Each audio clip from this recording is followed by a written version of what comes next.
nosso YouTube, tá bem? Vou pedir a todos que ao longo da fala permaneçam com os microfones fechados, para que a gente possa se ater à fala do palestrante. Também por uma questão de conexão, às vezes as câmeras abertas acabam ficando pesada a transmissão. Vou pedir que apenas a Natália, que vai ser mediadora, e o professor Rafael permaneçam com as câmeras ligadas. Então, a todos, boa noite. Eu sou o Júnior, sou professor do curso de Educação Física da Universidade Federal do Mato Grosso do Sul e tutor do programa de Educação Tutorial, um dos mais antigos programas de políticas de formação do ensino superior no Brasil, datada aí de 1979. Então, o grupo PET de Educação Física vem de longa data desenvolvendo um trabalho, e para a gente é uma oportunidade ímpar estar desenvolvendo ações que envolvam acadêmicos, professores de educação física, sejam eles egressos da UFMS ou não. E hoje é o último dia desse ciclo, né, da mostra de 4 dias com atividades. Nós temos hoje a satisfação de receber o professor Rafael Almeida Silva Soares, docente da Universo São Gonçalo, correto, professor? De São Gonçalo. E a atividade, o tema Jogos Afro-Brasileiros e Indígenas na Educação Física, e será mediado pela petiana Natália Ojeda, esse subgrupo, mais uma vez, agradecendo a colaboração e participação do nosso querido professor Fernando Moraes, que é o orientador do grupo. Dessa feita, passo, então, a palavra para a Natália, que fará a mediação. Professor Rafael, boa palestra, a gente volta a conversar ao término dela. Boa noite a todos, muito obrigada pela presença de vocês. Hoje é o nosso último dia de evento. Eu vou fazer agora a apresentação do nosso professor. Bom, o professor Rafael Almeida Silva Soares possui formação normal para o exercício do magistério na educação infantil e primeiros anos do ensino fundamental pela Instituto de Educação Clélia Nancy, graduação em Educação Física pela Universidade Salgado de Oliveira, especialização em Educação Física Escolar e mestrado em Ciência da Atividade Física, pela mesma instituição. Atualmente, atua como palestrante, professor universitário, Universidade Salgado de Oliveira, São Gonçalo, professor e gestor de cursos de pós-graduação Lato Sensu, Universidade Salgado de Oliveira, São Gonçalo, professor de Educação Física da Universidade do Estado do Rio de Janeiro, atuando na equipe de atenção multidisciplinar à dor crônica do Hospital Universitário Pedro Ernesto, professor efetivo da Rede Municipal de Educação, Prefeitura de Maricá, autor e coautor de artigos acadêmicos e capítulos de livros, tem experiência na área de educação e educação física, atuando principalmente nos seguintes temas: atividades lúdicas e psicomotoras, saúde da criança e do adolescente, atividade física e promoção da saúde, cultura afro-brasileira e indígena. Professor, a palavra é sua. Pode ficar à vontade. Obrigado mais uma vez pelo convite.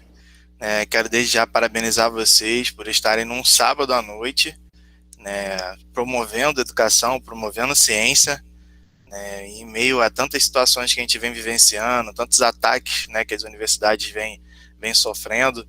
Vocês estarem aqui reunidos nessa noite, para engrandecer a formação, fazer esse intercâmbio entre estados, ao mesmo tempo promover essa inter-relação entre professor e aluno, isso é muito prazeroso e é muito gratificante para mim estar aqui participando. Então, eu separei com o maior carinho aqui um horário, fiquei ansioso para poder estar aqui com vocês, e que tenhamos aí uma boa noite. Eu gostaria de propor que vocês não precisam esperar até o final para fazer alguma pergunta, para fazer algum comentário. Vocês podem ficar à vontade para a gente interagir ao longo aí da minha intervenção, tá bom? Eu gostaria de fazer só uma breve correção, na hora que eu fiz o contato com a Camila, que fez o convite por ter assistido uma live, que eu fiz no Instagram. Inclusive, essa live foi junto com esses amigos que eu falei, que são do Colégio de Aplicação da UFRJ, que é uma página no Instagram que fala sobre educação física escolar. A gente chegou a combinar sobre jogos, sobre lutas afro-brasileiras e indígenas, que é um tema que eu já venho abordando há mais um tempo. fiz as últimas 2 palestras agora sobre esse tema também. Então é algo que eu já tinha um material pronto, que ficaria mais simples de eu conseguir trocar, né, com vocês. Por algum motivo, acho que na hora ali acabou saindo jogos, mas também não tem problema, porque existe uma relação aí entre jogos e lutas, e a gente vai conseguir visualizar isso naturalmente ao longo da minha intervenção aqui com vocês, tá bom? Gostaria de ressaltar que vocês podem ficar à vontade para discordar, para interagir, né? Não é porque eu estou aqui na condição de palestrante, né, que eu vou saber mais ou menos que alguém. Eu acho que a gente está aqui justamente para uma troca, né, de conhecimentos, né, e por se tratar de um assunto, né, que é a cultura, né, eu vou trazer muitas coisas do campo prático também, né, vocês vão reparar que de repente a vivência de vocês, justamente por também estarmos em estados diferentes, possam ser vivências diferentes, né, das minhas, tanto do ponto de vista da aplicação prática, né, das atividades que eu vou discutir, como também do ponto de vista interpretativo ou pedagógico, enfim. Então podem ficar à vontade, né, eu estou aí aberto para a gente fazer essas trocas. Eu posso iniciar uma apresentação aqui? Pode sim, professor. Beleza. Vou iniciar aqui, aí vocês sinalizam para mim se vai aparecer. Eu vou fazer uma apresentação em tela cheia, porque depois eu quero mostrar alguns vídeos também, se der tempo.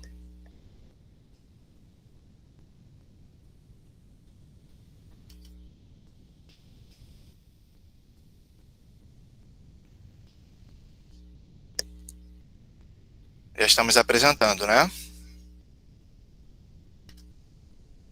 Conseguem visualizar aí os slides? Isso, sim, está aparecendo aqui. Ok. Bom, eu gostaria de ressaltar para vocês que todo esse material que eu vou estar projetando aqui, ele já está disponível nessa página aqui do Instagram, tá? Profissão Educação Física. Se vocês quiserem, podem estar acessando a página lá. Se porventura algum material que eu esteja utilizando aqui não esteja na página, se vocês sentirem a necessidade de consultá-lo depois, pode entrar em contato comigo, seja por intermédio da Camila ou da Natália, ou diretamente comigo também pelas redes sociais, que eu estarei solícito aí a atendê-los, tá bom? Então eu coloquei ali professor Rafael Soares e abaixo eu coloquei graduado Guanhamun, né, porque eu faço parte de um grupo, né, de capoeiristas, onde a gente tinha, né, encontros presenciais, agora nem tanto, né, onde a gente fazia pesquisas, enfim, a maioria dos nossos professores lá também são formados em educação física, alguns já fazendo especialização, outros já têm mestrado também. Temos colegas que estão fora do Brasil realizando trabalhos, né, formados também em pedagogia.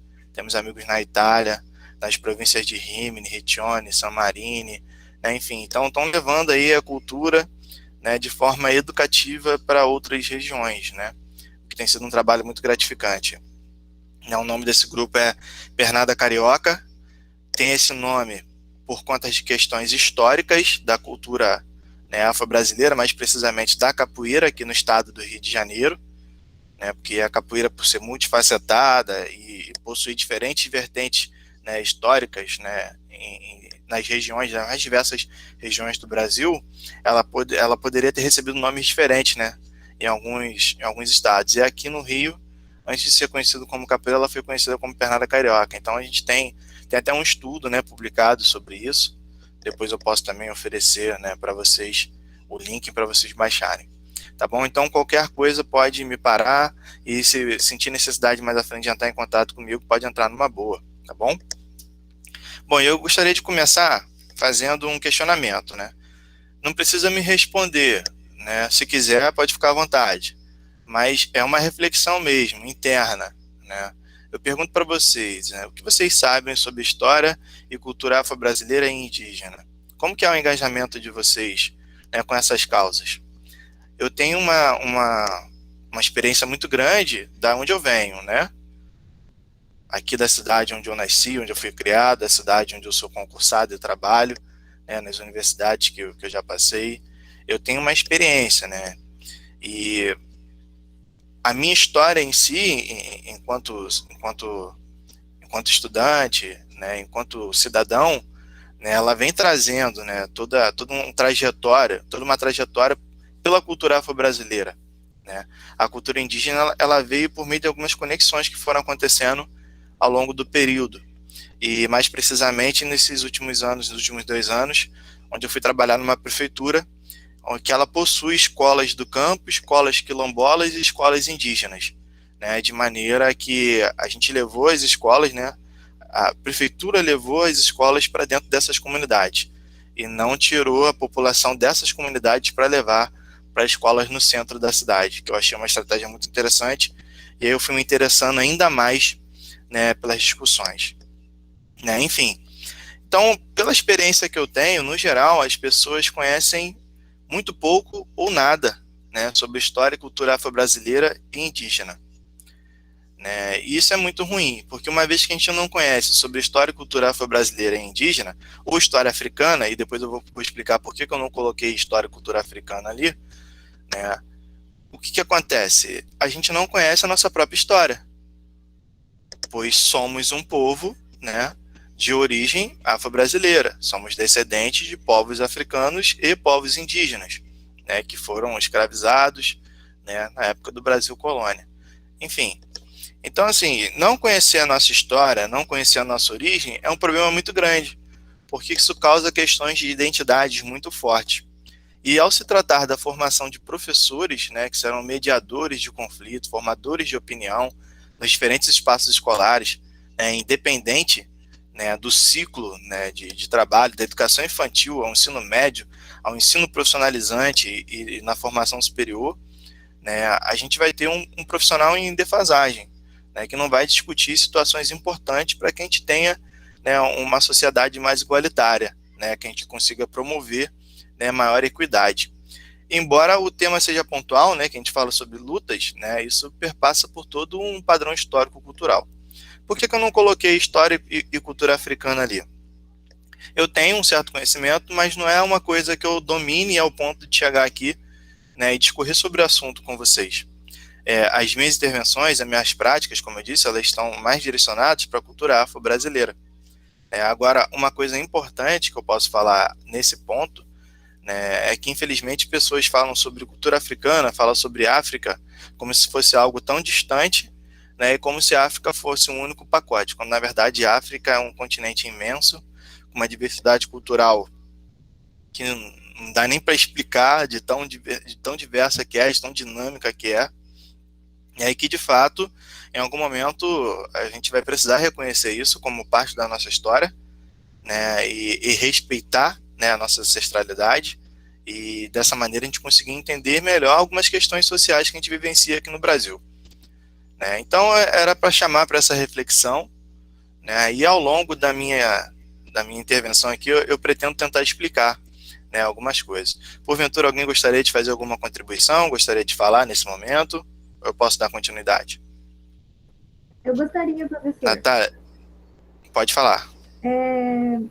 O senhor fez essa pergunta, né? E justamente foi através do PET que eu tive mais contato com essa temática. Antes, a gente até teve uma disciplina que a gente conheceu os jogos de matriz indígena e africana, mas foi o PET que me proporcionou um estudo, um aprofundamento melhor sobre essa temática. Porque o nosso subgrupo, ele estuda os jogos de matriz indígena e africana nas aulas de educação física. Inclusive, a gente terminou essa semana a coleta de dados sobre essa temática, e a gente vai analisar eles agora para ver como que está acontecendo aqui em Campo Grande essa conduta assim, dos professores em relação a esse conteúdo, que recentemente agora está obrigatório, né, na BNCC. E nosso subgrupo ele foi ver também que, eu acho até que o senhor vai conversar sobre isso conosco, e tem duas legislações, né, que tratam dessas temáticas, que é a Lei 10.639 e 11.645. Então, eu sou muito grata pelo PET ter me proporcionado esse aprofundamento de temática, né? Embora acredite que tenha muito ainda para estudar sobre isso. Perfeito, muito bom. Fico muito feliz de saber que o PET vem organizando discussões nessa área, porque, como eu disse, é de fato importantíssimo para a construção da nossa identidade, né? Para a gente entender a nossa cultura. Né? E, de fato, as leis estão aqui, a gente vai conversar sobre elas. Né? Obrigado aí pela tua contribuição, Natália.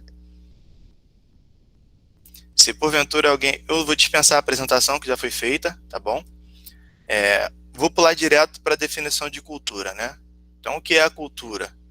Então, a gente traz uma definição aqui que diz o seguinte: são práticas e ações sociais que seguem um padrão determinado no espaço, refere-se a crenças, comportamentos, valores, instituições, regras morais que permeiam e identificam uma sociedade. Explica e dá sentido à cosmologia social.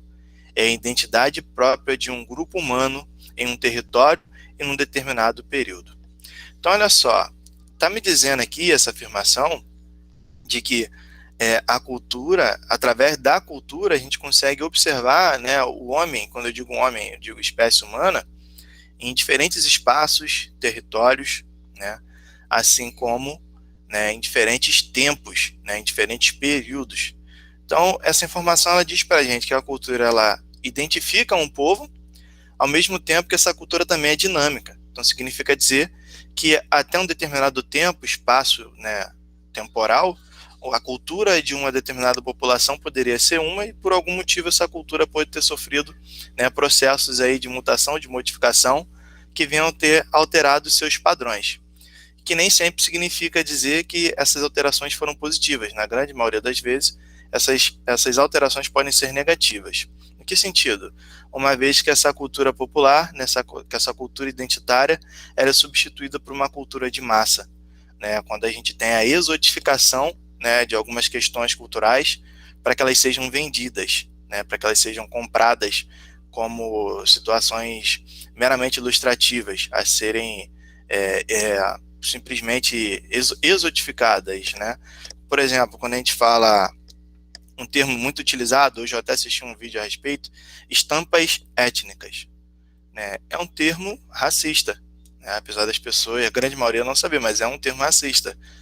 A estampa, né, ela vem relacionada com a questão da moda, que tem um padrão eurocentrado, né, um padrão eugênico ali, né, e quando você fala estampa étnica, está dando a entender de que você está destacando, né, uma situação, né, única e exclusivamente por uma questão ali de moda, né, então você está exotificando, né, uma estampa que traz a identidade do povo, é uma estampa, né, então não precisa dizer estampa étnica.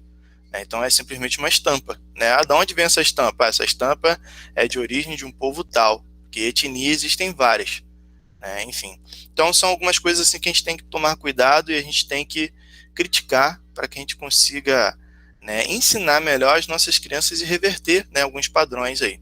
Então, para a gente entender melhor essa definição de cultura, a gente tem aí nessa definição de cultura os costumes de um povo, as suas crenças, né, diretamente relacionadas, né, com os rituais, com as religiões, as regras e normas, então o que é certo para um povo pode não ser para outro, né, enfim, linguagens e códigos, né, as vestimentas, os rituais, os jogos, os esportes, a gastronomia, né, então a gente tem esse ciclo aí, né, que ele é contínuo e que esses ensinamentos são passados por uma dinâmica que é chamada de endoculturação, que é o processo pelo qual esse indivíduo vai aprendendo, né, essa cultura, né, de fora para dentro. Então ele vai observando, captando os estímulos, tudo que vem acontecendo ao seu redor, no meio externo, e ele vai formando a sua identidade, né, por meio disso. Tem uma frase muito interessante, eu acabei esquecendo agora o nome, né, que me veio à cabeça, peço desculpa, depois eu posso até procurar o nome do autor, que ele fala que a cultura é a lente pela qual o homem vê o mundo. Então, olha só que interessante. Então, a pessoa ela passa por todo esse processo de endoculturação, né, de observar e absorver aquilo que está ao seu redor, e a partir daquilo ali, ela enxerga o mundo da sua forma. Então, cada cultura ela pode ter uma forma diferente de enxergar o mundo. E quando a gente tem, né, uma determinada cultura querendo se sobrepor, se colocar superior a outra, né, ao ponto de chegar a escravizar os povos, né, a gente tem aí atos desumanos, né, de tentar apagar da história a cultura, a identidade de um povo, diferentes visões que existem pelo mundo, né. E assim aconteceu com os povos africanos, né, que deixaram aqui seus descendentes afro-brasileiros, indígenas e afro-indígenas também, que há uma miscigenação muito forte, né, entre essas culturas. Tudo bem até aqui? Alguém tem alguma pergunta? Alguém falou alguma coisa no chat? E depois que eu iniciei a apresentação aqui, infelizmente eu só vejo a minha tela. Eu não me vejo mais e não vejo vocês. Então, se tiver algum apontamento aí, Natália, você sinaliza para mim, por favor? Pode deixar, professor. O pessoal mandando aqui pergunta no chat, eu transmito aqui. Tá bom, então eu vou prosseguir, tá bom? Ok. Bom, e aí a gente esbarra na educação escolar com as leis, né, que obrigam o ensino de história e cultura africana, afro-brasileira e indígena. E aí cabe a pergunta, e como desenvolver? Porque, como a Natália apontou agora há pouco, né, às vezes tem instituição que tem uma disciplina para falar a respeito. Tem outras instituições que não têm disciplina nenhuma. Né? Muitos dos professores foram formados, né, numa época anterior, né, a quando essas leis, né, começaram a vigorar, antes de 2003, antes de 2008. Né? E aí, por vezes, esse profissional também ele não sabe muito bem como lidar com essas situações. Se a gente for reparar a história da educação física, olhar lá as tendências da educação física, das tendências tecnicistas, né, e depois da década de 80, 90, com as tendências progressistas da educação física e pedagógicas, a gente vai reparar que isso é tudo muito recente. E a gente ainda traz, né, infelizmente, a gente ainda observa, né, melhor dizendo, na prática de muitos profissionais, né, um viés muito voltado para as tendências tecnicistas. Né, o Brasil sofreu e ainda tem uma influência muito grande dessas tendências tecnicistas. Mas por que isso aconteceu? Isso aconteceu porque antes da Constituição Federal, né, de 88, na época do regime militar, mais especificamente, né, o Brasil ele promoveu uma falsa ascensão, né, uma falsa ascensão na educação e no esporte, né, porque um país ele é reconhecido internacionalmente, ele passa a ser considerado potência, uma vez que ele tem um bom desenvolvimento no esporte, na saúde e na educação. Então, promoveu-se essa política, né, de que o Brasil estava sendo bem sucedido, recriaram, né, trouxeram novamente aquilo que foi desenvolvido em Roma, né, na política do pão e circo, né, enfim, então fizeram todo uma forma de divulgação do Brasil enquanto potência, Brasil campeão da Copa do Mundo 5 vezes seguidas, enfim, né, então todas essas questões, né, fizeram uma influência muito forte da educação física com o binômio esporte, né, e rendimento, né, além de retratar essa questão do corpo são, mente sã, né, a relação causa e efeito da atividade física, e esqueceram de entender todos os conceitos, né, das práticas corporais vinculadas, né, à identidade de um povo, à cultura de um povo. Porque a educação física, infelizmente, ao contrário do que algumas pessoas pensam, ela não entra inicialmente no espaço escolar como uma ferramenta de promoção, né, como uma ferramenta, né, de promover discussões para as desigualdades e tensões sociais que a gente vive. Não, ela entra como uma ferramenta de exclusão, na verdade, né, para selecionar os mais fortes, selecionar os mais aptos e excluir, né, os menos aptos, dividir as atividades, né, por gênero, enfim. Então, essas leis, né, que vão surgindo depois desses períodos progressistas, dos avanços das reformas educacionais, com a criação da Lei de Diretrizes e Bases da Educação Nacional, a Lei 93/94/96, né? E aí a gente vem, né, depois entrando com essa Lei 10.639 de 2003, que tornava obrigatório, né, o ensino de História e Cultura Africana e Afro-Brasileira, e a atualização, que é a 11.645 de 2008, que inclui também o ensino de História e Cultura Indígena, somando aí ao de História e Cultura Africana e Afro-Brasileira, que já estava assegurado pela lei anterior. Então, embora a gente tenha na Constituição Federal toda aquelas discussões voltadas para a equidade, igualdade de condições, isso na prática não acontecia ao ponto de a gente precisar criar leis, né, que legitimassem essa prática. E aí a gente tem aí a nosso favor, para trabalhar essas questões, os jogos, os esportes, as lutas, que é o tema que a gente vai estar trabalhando hoje, a ginástica, danças ou atividades rítmicas expressivas, que são a cultura corporal de movimento. Né? Então dá para a gente utilizar, né, todas essas ferramentas dentro do ambiente escolar, né, e tratar dessas duas leis. E aí, professor, como desenvolver isso? Como que você faz isso? Né? Independente do segmento de ensino, a gente tem que levar essas temáticas para discutir dentro do ambiente escolar de forma contextualizada.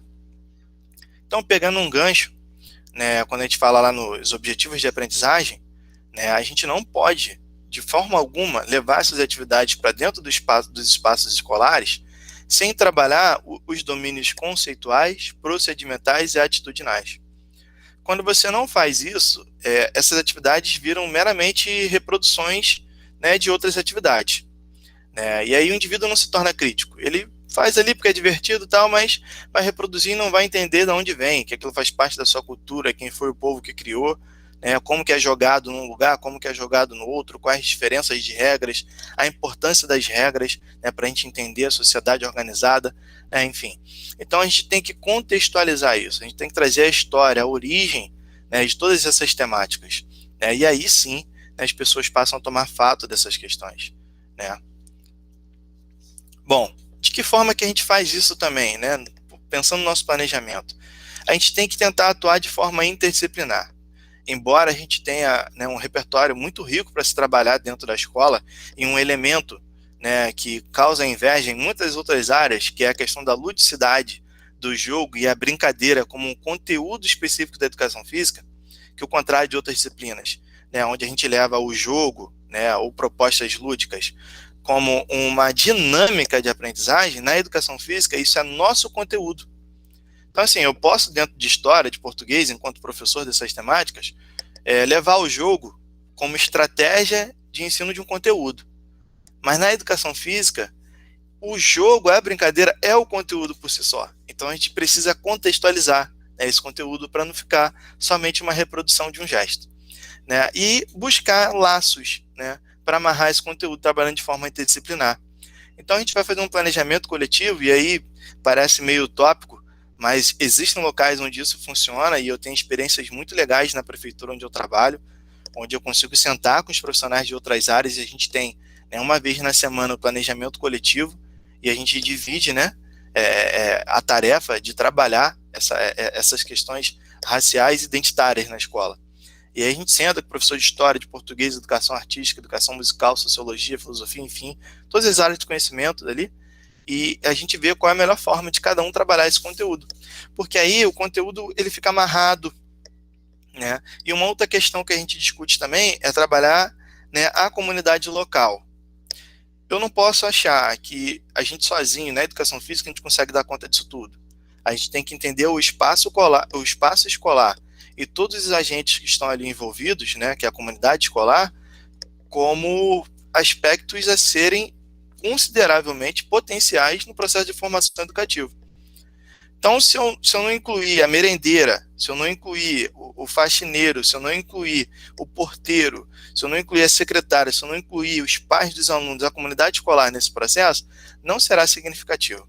Então, por exemplo, a minha experiência no município de Maricá, a gente faz projetos, usa sábados coletivos, né, e traz a comunidade escolar, né, para dentro do espaço escolar, e eles vivenciam as atividades conosco. Então a gente vai trabalhar a cultura indígena, a gente trabalha a gastronomia, a gente trabalha todos aqueles pilares que eu citei há pouco, né, e os pais, os responsáveis, né, toda a escola é envolvida, é mobilizada nessa situação. E uma outra coisa muito legal também é a afetividade criada com a ação. A gente também pode trazer conteúdos prontos, né, ou materiais comprados para poder exemplificar. E nesses espaços, o que a gente faz? A gente cria com as crianças. A gente coloca as crianças para fazerem, colocando a mão na prática. Então, se eu vou trabalhar jogos indígenas, né, a gente vai fazer o cabo de guerra, vai fazer o tiro de arco e flecha, então a gente constrói com eles o arco e flecha. A gente pega pano, retalho de pano, constrói com eles o trançado, né, para fazer a corda, para fazer o cabo de guerra. Né, então a gente coloca a mão, né, e diz a identidade de onde vem. Isso torna o processo muito mais significativo. Né? É muito mais fácil uma criança ter um zelo maior por um brinquedo que ela construiu, né, do que algo que foi comprado, que daqui a pouco não faz mais tanto sentido assim. Bom, e aí a gente vai entrar especificamente no conteúdo que eu estou querendo discutir com vocês, que são as lutas. E aí eu pergunto para vocês, o que vocês defendem? Qual o termo que vocês achariam mais adequado? Será que existe alguma diferença aí entre esses termos? Lutas, artes marciais, esportes de combate? Ou será que todas possuem o mesmo significado? Ou, ainda, né, todas estão corretas, mas com diferentes significados? O que vocês acham? Deixa eu sair um pouquinho da apresentação aqui, para eu me ver um pouco na tela aqui também. Então eu faço essa discussão, né, trago isso para o debate. O que vocês acham com isso daí? Será que esses termos estão corretos? Não estão? Será que é uma forma de eu levar isso para dentro da escola, contextualizar? O que eu estou discutindo com vocês está fazendo sentido, não está fazendo sentido? O que vocês acham disso? pode falar à vontade, gente, sem medo de ser feliz. Pode falar pelo microfone ou pelo chat. Eu acho que tem, que eu não lembro exatamente agora a diferença que tem, mas tem diferença sim. Eu acho que é diferença no procedimento das ações entre lutas, artes marciais e combate. Tem uma diferença no seu procedimento e organização. Eu não lembro exatamente quais são, mas eu lembro que tem essas diferenças, né, conceituais, procedimentais. Perfeito, Natália. É justamente isso. Tem sim essas diferenças organizacionais aí, né? Inclusive, eu não sei como é que é aí na área de vocês, pelo menos aqui no estado do Rio de Janeiro, né, os professores que buscam processos seletivos, concurso público, isso é um dos assuntos que cai bastante, né, quando a gente fala sobre cultura corporal de movimento, quando fala sobre lutas, né? Porque se a gente for pensar em qualquer filme, né, de história, né, que conta a história de algum povo, né, quem gosta de Netflix, eu não sei se alguém aqui gosta, muito provavelmente deve ter alguém que gosta. Eu, por exemplo, eu gosto de Netflix justamente para assistir séries que retratam essas identidades dos povos, né? Então você consegue observar lá, quando você vai observar a luta dos mongóis com os chineses, né? A luta entre, né, os ingleses, né, contra os povos do norte, os nórdicos, né? Então o que a gente consegue observar? A gente consegue observar um embate, um choque de realidade entre as culturas, né? E a forma de luta, a forma de combate, as artes marciais de cada um deles, né, trazendo a sua identidade. Então, quando a gente vai falar sobre lutas, né, afro-brasileiras e indígenas, a gente vai falar justamente sobre isso também, identidade, né? Professor, a Aline fez um comentário aqui. Ela diz que eu Hum. compreendo que são termos corretos, entretanto, cada um desses termos tem um conceito específico. Exatamente, exatamente. Muito bem, Aline. E a gente vai conceituar isso agora para a gente dar continuidade, tá bom? Então vamos lá. A luta ela é considerada o combate, o confronto ali, né, entre duas equipes ou entre dois guerreiros, dois lutadores, enfim. Então a luta ela é considerada o combate em si, um confronto, é a forma onde se culmina o confronto, né? E esse confronto ele pode ser tanto pelo domínio do próprio corpo, pelo domínio de objetos ou pelo domínio de espaços, né? Então quando a gente vai levar a luta para o ambiente escolar, a gente não necessariamente precisa ter golpes traumáticos, golpes contundentes e chaves de mobilização. Não, as lutas levadas para o espaço escolar, elas têm essa finalidade, né, da gente contextualizar com os alunos a criação de regras, né, defender espaços, defender objetos. Então, quando eu levo, por exemplo, o cabo de guerra, eu estou ali lutando por um objeto e por um espaço. Quando eu levo o pique-bandeirinha, não sei como que é chamado na região de vocês, mas aqui na minha região, pique-bandeirinha, a gente divide, por exemplo, o espaço de uma quadra de vôlei, e a gente coloca um arco de um lado, e um arco do outro lado, e dentro desse arco a gente coloca bandeiras, né? E cada equipe é responsável por defender suas bandeiras. O membro da equipe que conseguir adentrar o campo adversário, né, pegar a sua bandeira e levar para o teu próprio campo, aquela equipe é considerada vencedora. Aqui a gente chama de pique-bandeira, não sei como que vocês chamam aí.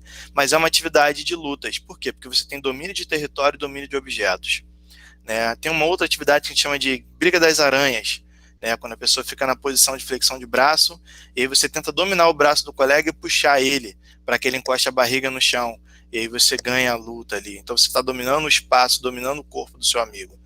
Então, assim, a gente pode levar essas atividades para a escola e discutir as origens delas, né?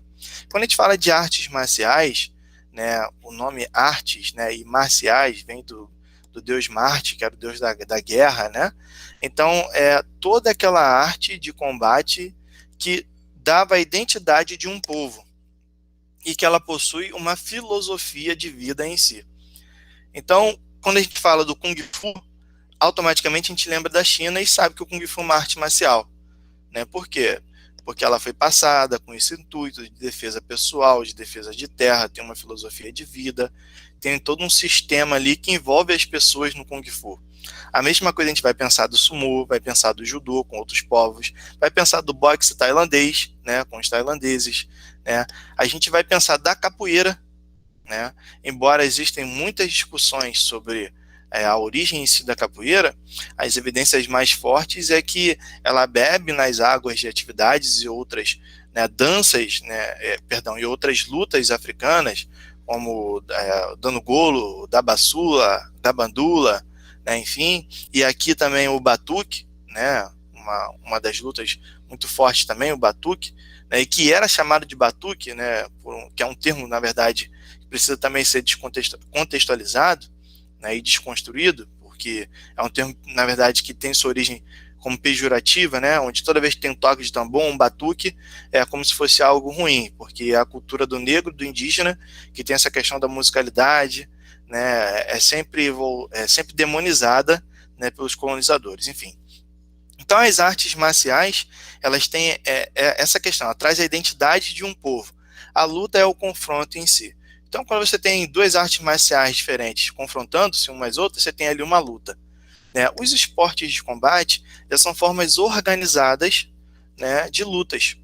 Então, você pode ter uma modalidade que ela se encaixe nas três condições ali.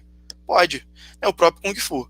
O Kung Fu ele tem um momento da luta, né, um oponente contra o outro, um estilo contra o outro, uma arma contra outra arma, né? Mas ela é uma arte marcial, ela tem uma filosofia de vida, ela conta a história de um povo, né? E ela também pode ser considerada um esporte do combate, à medida que você tem ligas, federações, confederações, que vão legitimar sistemas de graduações, que vão delimitar, né, os campos de atuações dos profissionais, né, de maneira a nortear as formas de competições, né, as formas de torneio em si. Então, quando esse esporte ele tem essas regras, né, institucionalizadas, ele é considerado um esporte de combate. Ficou claro isso? Qualquer coisa, mandem perguntas aí. Então, todos os termos estão corretos e possuem essas diferentes, né, significados. Então, o fato de você levar essa discussão, por exemplo, para o ensino fundamental 2, para o ensino médio, você já está contextualizando e você já consegue trabalhar melhor, né, as questões identitárias nesses espaços. Bom, e aí uma outra questão muito interessante que precisa ser dita, né, que cada uma dessas artes marciais, dessas lutas, enfim, como elas ocorrem, né, quando se fala da cultura afro-brasileira e indígena, elas possuem esses três pilares aí que tornam elas um diferencial quando comparado às outras. A circularidade, a maioria é feita em roda, né, ou quando não está em roda, né, a gente tem a presença de muitas pessoas ali. A gente tem a musicalidade envolvida, né, a marcação de passos, instrumentos, cânticos, né, e a gente tem a corporeidade ou corporalidade, que são as linguagens corporais, a forma com a qual o corpo, né, conversa e se comunica, interage, né, com os outros, uns com os outros. Bom, falando mais especificamente da capoeira, né, aqui no estado do Rio, a gente discute muito as ações de dois grandes mestres, o Vicente Joaquim Ferreira Pastinha, que foi conhecido como Mestre Pastinha, né, e o Manuel dos Reis Machado, que foi conhecido como Bimba. Por que a gente gosta de discutir esses dois mestres, né? Primeiro, porque o Mestre Pastinha, né, ele foi um dos principais percussores da capoeira Angola, que era uma capoeira mais tradicional, o estilo mais ritualístico, mais pensado, né, nas artes marciais, trazendo a filosofia de vida, a história, a cultura do povo. O Manuel dos Reis Machado, que foi conhecido como Mestre Bimba, ele teve uma importância muito grande na formulação de sistemas de graduação, né, e de regras, né, dentro da capoeira, né, que acabou fazendo com que a capoeira se tornasse também um esporte de combate. Né? Então, o que Bimba fez? Ele criou a primeira academia de capoeira, né, que existiu. Justamente porque no Recôncavo Baiano tinha a primeira universidade, né, da região, enfim, né, e recebia muitos, né, estrangeiros para estudar, e aí na curiosidade de conhecer sobre a cultura, Bimba teve essa ideia de criar a academia e sistematizar a capoeira como luta, como esporte de combate, e começou a desafiar, né, lutadores de outras artes marciais para um confronto de luta, e provar, né, que a capoeira, né, não era somente, né, o batuque, não era somente o cântico, né, ela era uma arma de combate, né, que o povo negro usou para se defender, para lutar, né, no período escravagista, para lutar pelos seus ideais, pela sua libertação. que o contrário do que muita gente pensa, né, que a princesa Isabel foi boazinha e assinou a carta de alforria, não foi bem assim que aconteceu. Houve muita luta, muito sangue derramado, muita revolta do povo, né, e a capoeira ela fez parte de tudo isso. Então, assim, tem uma importância muito grande na história e cultura do nosso povo, né, na história de libertação desse povo, e que, por vezes, né, ela é contada de forma equivocada, né, ou até mesmo de forma tendenciosa, mentirosa nos espaços escolares. Formas essas que a gente precisa desconstruir.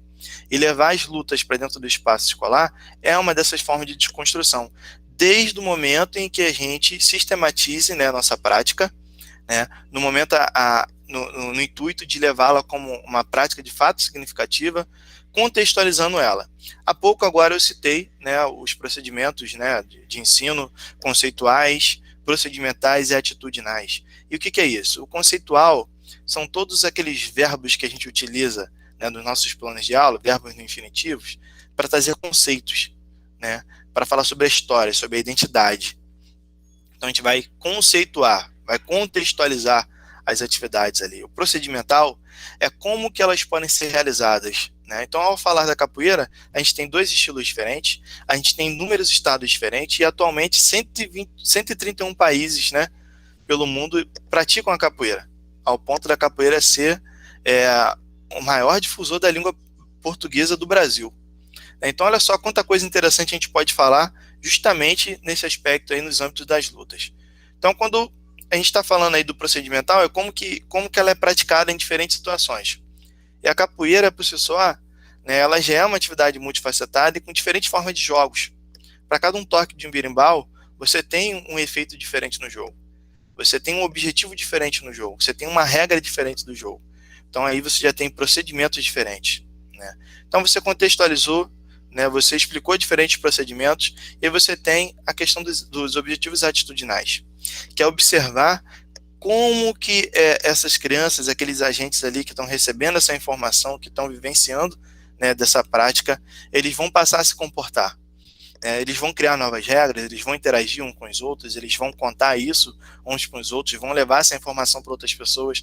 Então, você tem aí 3, né, objetivos de aprendizagem que tornam a educação muito mais significativa. Porque você não simplesmente chega e fala assim, hoje a gente vai fazer um jogo, hein?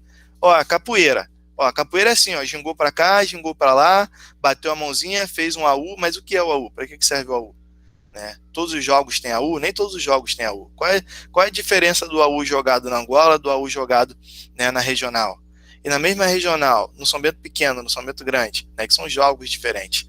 Então, tudo isso a gente tem que levar, né, e construir essas informações dentro do espaço escolar, desconstruindo, né, alguns conceitos e tabus sociais que a gente vem observando aí de forma, né, a incriminar, né, e a demonizar as práticas dessa cultura afro-brasileira que é a capoeira, e que existe forte influências também da cultura indígena, ao ponto de inúmeros autores defenderem, né, algumas vertentes da capoeira também como afro-indígena. Bom, instrumentos utilizados na capoeira. A gente tem o cachixi, né, que é uma espécie de um chocalho feito de palha. Dentro dele a gente tem pedrinhas ou conchas. A baqueta, né, que é utilizada para tocar a corda do berimbau. O dobrão, né, que pode ser de aço ou também uma pedra, né, que ao encostar o dobrão, né, no arame e soltar do arame, você tem os diferentes sons. A verga, que é a parte de madeira, né, que faz o arco. A cabaça, que pode ser de cuité ou da própria cabaça. A gente tem o pandeiro, o agogô, né, e o atabaque. Então, o atabaque em si, né, ele está presente em inúmeras culturas, né, que é o tambor, né, na verdade. O atabaque nada mais é do que um tipo de tambor. Então, quando você vai estudar os povos, né, pelo mundo, você vai ver as diferentes culturas dos povos pelo mundo, você vai ver tambor de diferentes formas.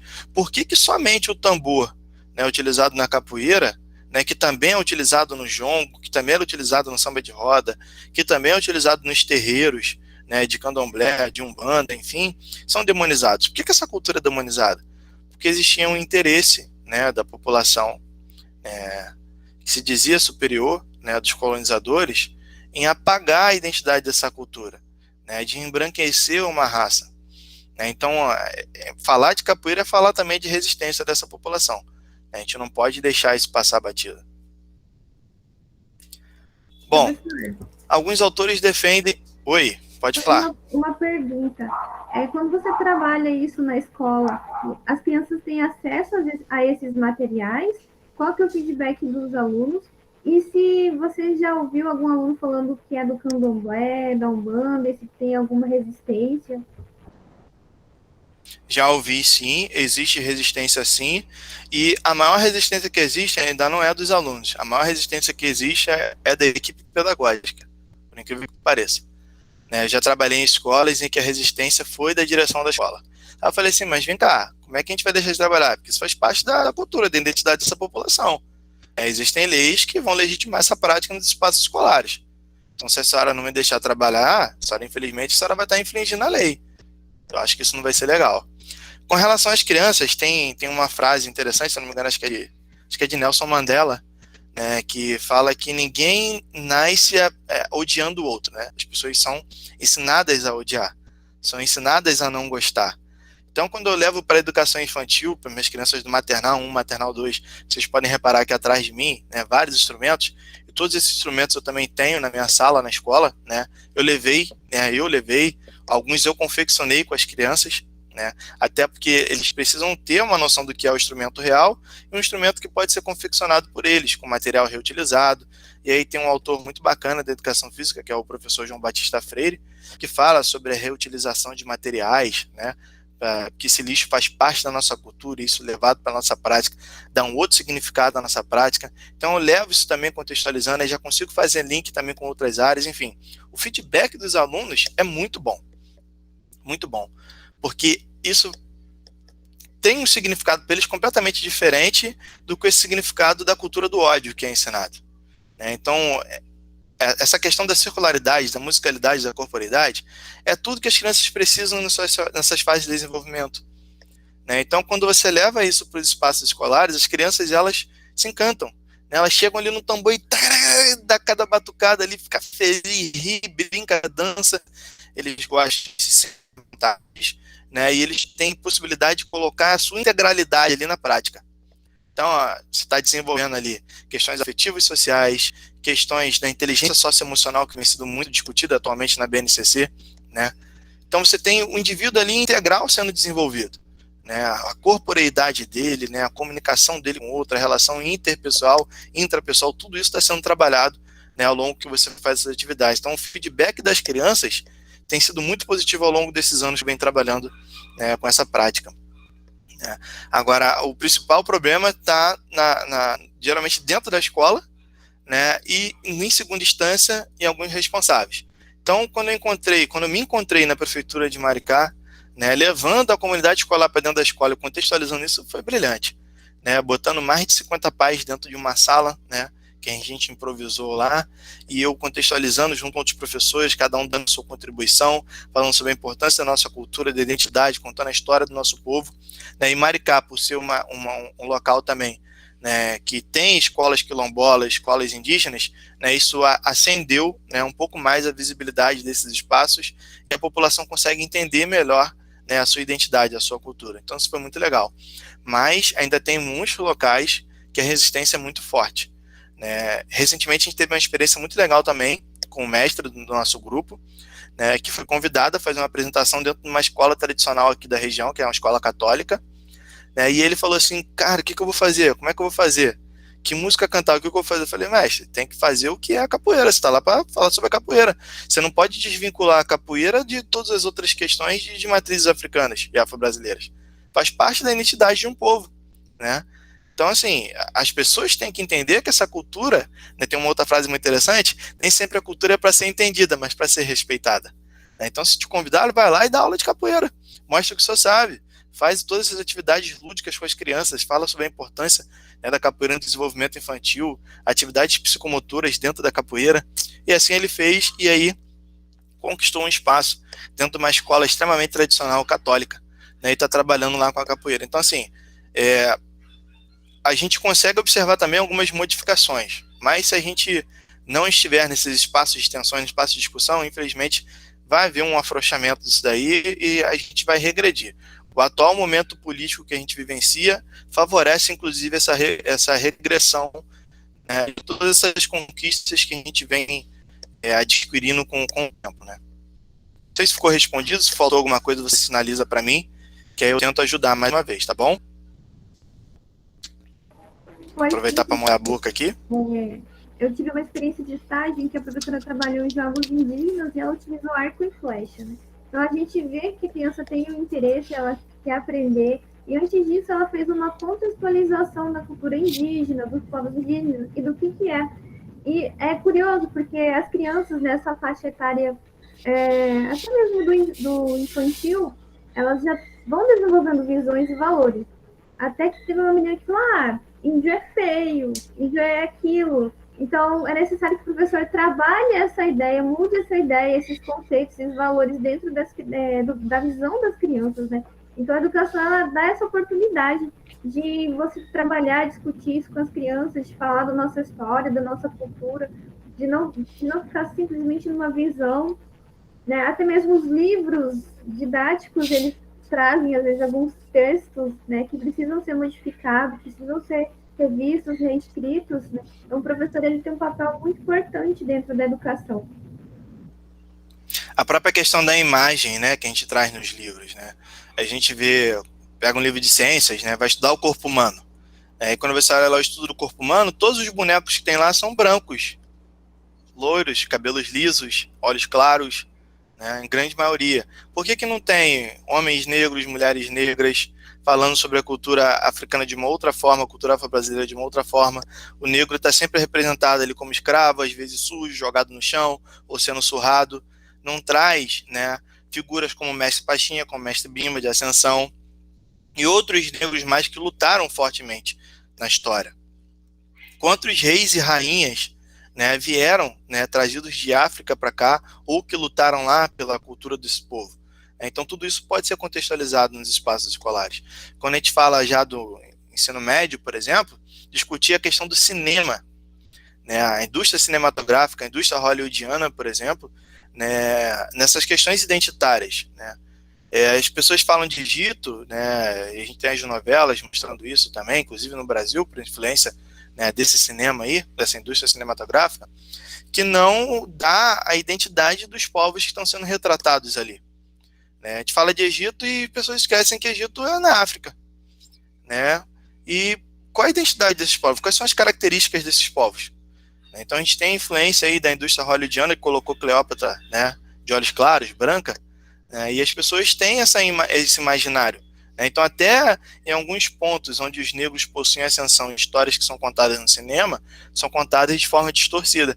Então, é uma outra coisa que a gente pode levar, né, para essa população aí, né, que a gente vai atender, né, no ensino médio, nos últimos anos ali do Fundamental 2 também, que já tem uma autocrítica ali interessante, já tem uma autonomia maior, já contextualiza melhor a sociedade, da gente conseguir discutir, né, essas ações. Enfim, voltando aqui para os slides. Bom, então a gente teve aí, ó, a gente tem ainda, na verdade, né, saiu uma imagem de um treino nosso no Clube Esportivo Mauá, aqui da minha cidade, eu treinando com um amigo meu, né, aí criaram essa expressão aí, luta disfarçada em dança, e muitos dos capoeiristas reproduzem essa questão. E aí eu pergunto, será que a capoeira realmente é uma luta disfarçada em dança? Porque se a gente for, né, observar todas as manifestações dessa população, né, principalmente na África, né, quando a gente vai observar, tudo que se faz lá, se dança, se canta e se dança. Tudo que se faz. Tudo. Você tem os toques, tem a musicalidade, né, inclusive as igrejas, né, na África, inclusive existem países da África, né, como Senegal, por exemplo, tem uma luta senegalense, que é a luta livre senegalense, não sei se vocês já ouviram, se ainda não ouviram, tem uma série na Netflix que fala sobre lutas ancestrais, né, que eu aconselho vocês a assistirem, né, e é interessante porque a luta senegalense ela é envolvida de diferentes rituais, né, de banhos de ervas, de rezas, mas a população é majoritariamente, né, islâmica, né? Aí você fica olhando assim e fala, ué, a religião é islâmica.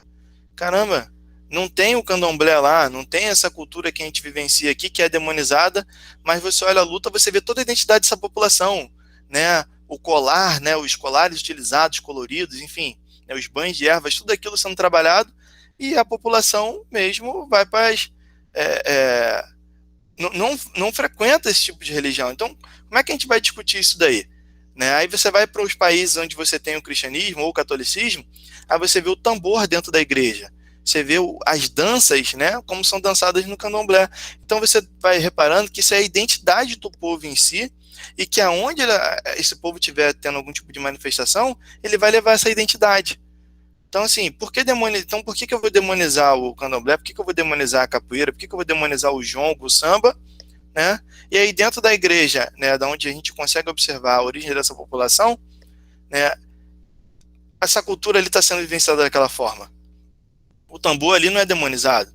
Então, assim, a gente precisa contextualizar isso. E por que a capoeira está sendo disfarçada em dança? A capoeira é uma luta, né? Só porque tem o gingado do corpo, né, o malandreado ali do jogo, porque tem a música, só por causa disso, né? Então isso também é uma forma né, de tentar modificar a cultura, né? Já tem grupos que falam hoje em dia em capoeira evangélica, né? Então isso é uma outra forma também de você acabar desassociando, né, a cultura de um povo. Não existe capoeira evangélica, existe capoeira. Agora existe o capoeirista que ele é evangélico, tem o capoeirista que ele é católico, tem o capoeirista que ele é budista, né? O capoeirista ele pode ter diversas religiões, inclusive ele pode achar que a capoeira também é a religião dele. Por que quando a família Gracie fala que o jiu-jitsu é a religião deles, né, ninguém critica isso? E aí quando um capoeirista fala, capoeira é minha religião, por que isso vai ser criticado? Porque religião, né, o significado de religião por si só fala sobre religar, se conectar com algo superior. Isso não é uma filosofia de vida? Então, se é uma arte marcial e traz uma filosofia de vida, por que isso não pode ser falado? Por que isso não pode ser praticado? Então, a gente tem que contextualizar isso daí. Bom, esse autor Souza, ele afirma que a capoeira ela vem sendo amplamente discutida em diferentes, né, instituições, né, de diferentes formas, inclusive ocupando cadeiras de ensino superior em instituições até fora do Brasil, né? No Brasil mesmo, são poucas as universidades que têm a cadeira de capoeira. Eu não sei se na universidade de vocês possui a cadeira de capoeira. A gente observa muito a cadeira de judô, né? A cadeira de karatê, né? E a maioria das universidades na atualidade tem a cadeira de lutas. E aí o professor da disciplina fica responsável por trabalhar diversas lutas ali. Eu, inclusive, sou um dos professores dessa cadeira de lutas, né? Eu trabalho em duas instituições diferentes. Uma eu estou licenciado, que é a do Conservatório Brasileiro de Música, e lá tem a Faculdade de Educação Física também, e tem essa disciplina de lutas, e na Universidade Salgado de Oliveira também tem a disciplina de lutas. E aí a gente trabalha lutas, né, de todos os povos. Bom, e aí a gente vem observando que ela vem sendo utilizada para fins esportivos, para aumento da performance, para questões socioeducacionais, em pesquisas científicas em diversas áreas, pesquisas filosóficas, pesquisas históricas, né, em estudos de casos clínicos também, tem a capoeira utilizada como terapia para idosos, né, a capoeira utilizada, né, na síndrome de Down, para crianças do aspecto autista, enfim. A atividade física voltada para a promoção da saúde também, para o entretenimento e lazer, né, e aí discutindo também o lazer como um direito, né, do cidadão, lazer pensado de forma crítica, e a inclusão social e terapia. Então a capoeira ela vem sendo trabalhada, né, nesses aspectos, as lutas de modo geral, mas a capoeira também tem conquistado todos esses espaços que outras lutas também vêm conquistando.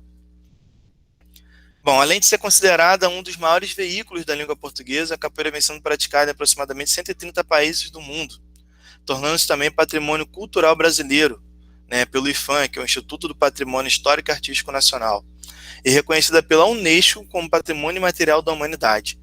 Então, a capoeira, né, ela tem uma representação forte, né, a nível mundial.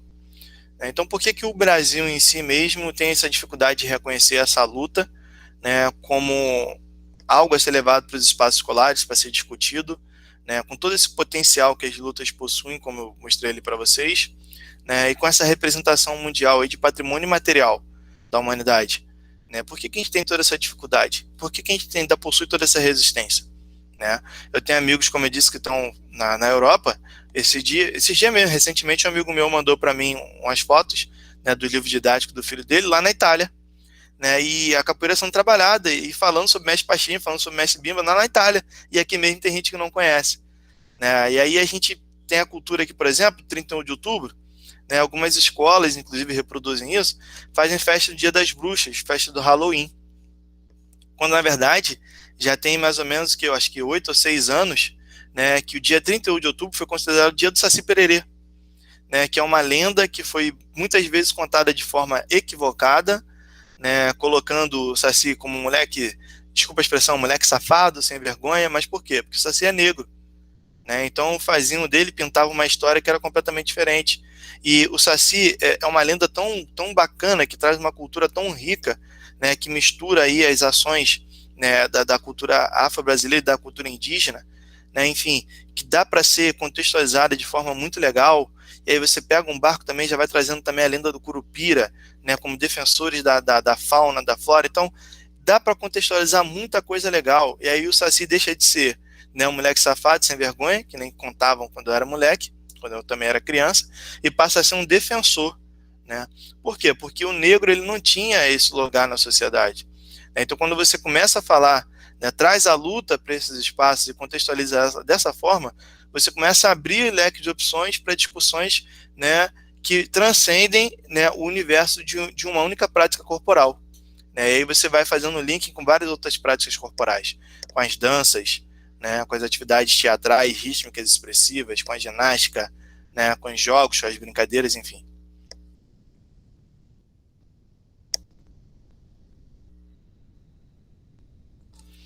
Bom, entrando agora nas lutas indígenas, né? Desculpa, tem erros ali de digitação ali, eu peço perdão a vocês por isso.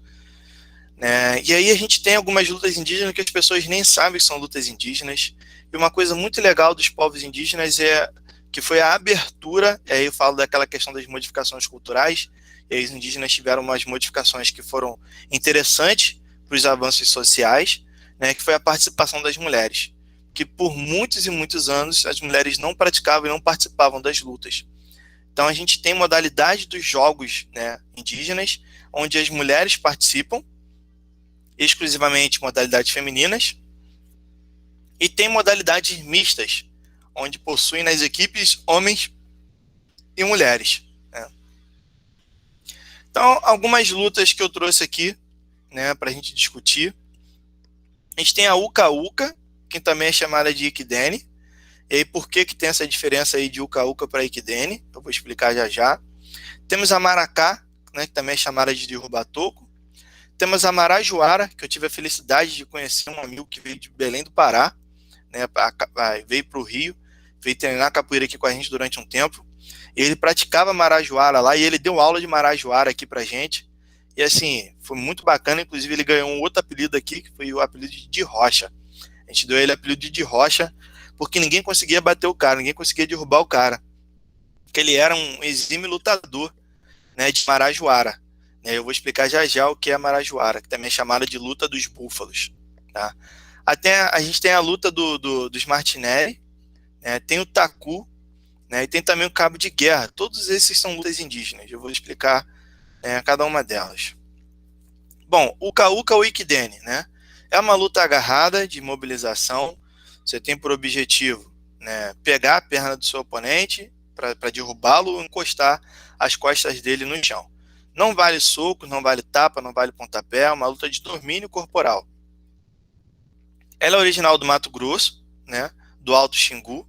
E existe uma diferença aí entre os Bacari e os Calapalos, né, de maneira que os Bacari eles aderiram o nome Uka-Uka, né, e os Calapalos parece que não concordaram muito bem com isso, né, de modo que o termo Uka-Uka parecia ser um termo mais pejorativo por conta do barulho, né, que o som, né, que os praticantes emitiam, né, antes de iniciar a prática, né, que eles imitavam a onça pintada, iam circulando, né, rodando uns aos outros, né, fazendo posições de quatro apoio e gritando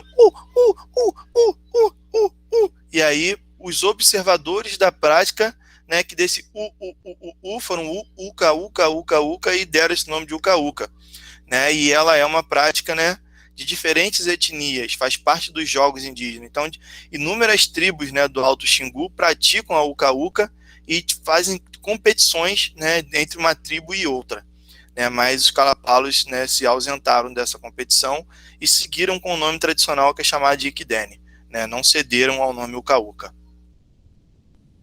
Derruba-toco. Derruba-toco, né, é uma modalidade, né, de Minas Gerais, da Bahia, né, praticada pelos pataxós. Inclusive, eu coloquei um vídeo hoje, já pensando em vocês, coloquei lá nas redes sociais. Foi um vídeo de uma palestra que eu dei há 2 anos atrás. Tinha mais de 200 pessoas, um ginásio lotado, e a gente fez uma adaptação lá, né, do maracá, né, ou do derruba-toco para ser trabalhado no ambiente escolar. Ela é praticada em rituais de casamento, e geralmente o pessoal tira um pedaço do tronco da bananeira, né, e coloca esse toco, né, tirado num centro de um círculo, e aí o noivo, né, aquele que vai casar naquele dia, ele vai lutando com várias pessoas, e depois vai abrindo para outras pessoas lutarem também, né, e aí o objetivo é você pegar o corpo do seu oponente, dominar ele, você pode puxar ou empurrar ele para cima do toco, para derrubar o toco com ele, ou empurrar ele para fora do círculo. Também não valem pontapés, chutes, nenhum golpe traumático. Só agarrões e puxões, né, que pode ser realizado nessa luta. Então você pode facilmente também reproduzir essa luta no ambiente escolar. A gente tem a Marajoara, né, que é uma luta afro-indígena, né, muito praticada nas praias, na beira dos rios, lá em Belém do Pará, né, e ela é considerada afro-indígena porque muitas fazendas da região mantinham como escravos, né, índios, né, e algumas etnias africanas também que foram escravizadas lá. E dessa miscigenação entre as lutas agarradas dos povos africanos e as lutas agarradas dos povos originais, né, indígenas, né, nasce aí a Marajoara, né, essa é uma das vertentes que é contada. A Marajoara, ela não é considerada uma arte marcial, ela é considerada uma luta, né, quando há o confronto, e um esporte de combate, porque existem, né, organizações, ligas, né, que vêm legitimar, né, e organizar os campeonatos, né, dessa luta. É uma luta extremamente agressiva, tá? E ela tem uma particularidade, que é o movimento de toreada, que é considerado como uma humilhação, né, para o praticante. Quando um praticante entra num golpe e o outro consegue torear, né, dominando a nuca, né, e a cintura, né, desse indivíduo, colocando ele de barriga no solo, né, e ali virando ele, fazendo com o indivíduo o que ele bem quiser, né. É uma luta que já vale projeção, né, ou seja, você não só agarra, você também pode levantar o seu oponente e bater ele no chão, né, e o objetivo é justamente esse, bater ele com as costas no chão. E aí quando você faz esse movimento de toreada, que seu indivíduo fica nessa posição de 4 apoios, você pode pegar a areia do chão e sujar as costas dele, o objetivo é esse. Quanto mais sujo o cara sair, mais humilhado ele foi também na luta. Então, essa luta também é muito praticada no barro, né, em terrenos, né, barrosos, e aí você sai todo lameado ali, né. Então, ela é natural da ilha de Marajó, né, por isso o nome Marajoara, também conhecida como derrubada, como agarrada ou como lambuzada, por conta dessa particularidade que eu acabei de falar para vocês, e ela é considerada como afro-indígena. Bom, trago aqui uma mensagem do dia, né, que reflete esse momento que a gente vem vivenciando aí, né, de pandemia, que a gente está em possibilidade de fazer várias coisas, e aí uma inspiração, né, uma figura, a representação negra, que é Martin Luther King, e ele diz para a gente, se não puder voar, corra, se não puder correr, ande, se não puder andar, rasteje, mas continue em frente de qualquer jeito. E eu acho que os tempos que a gente vem vivenciando agora retratam muito isso.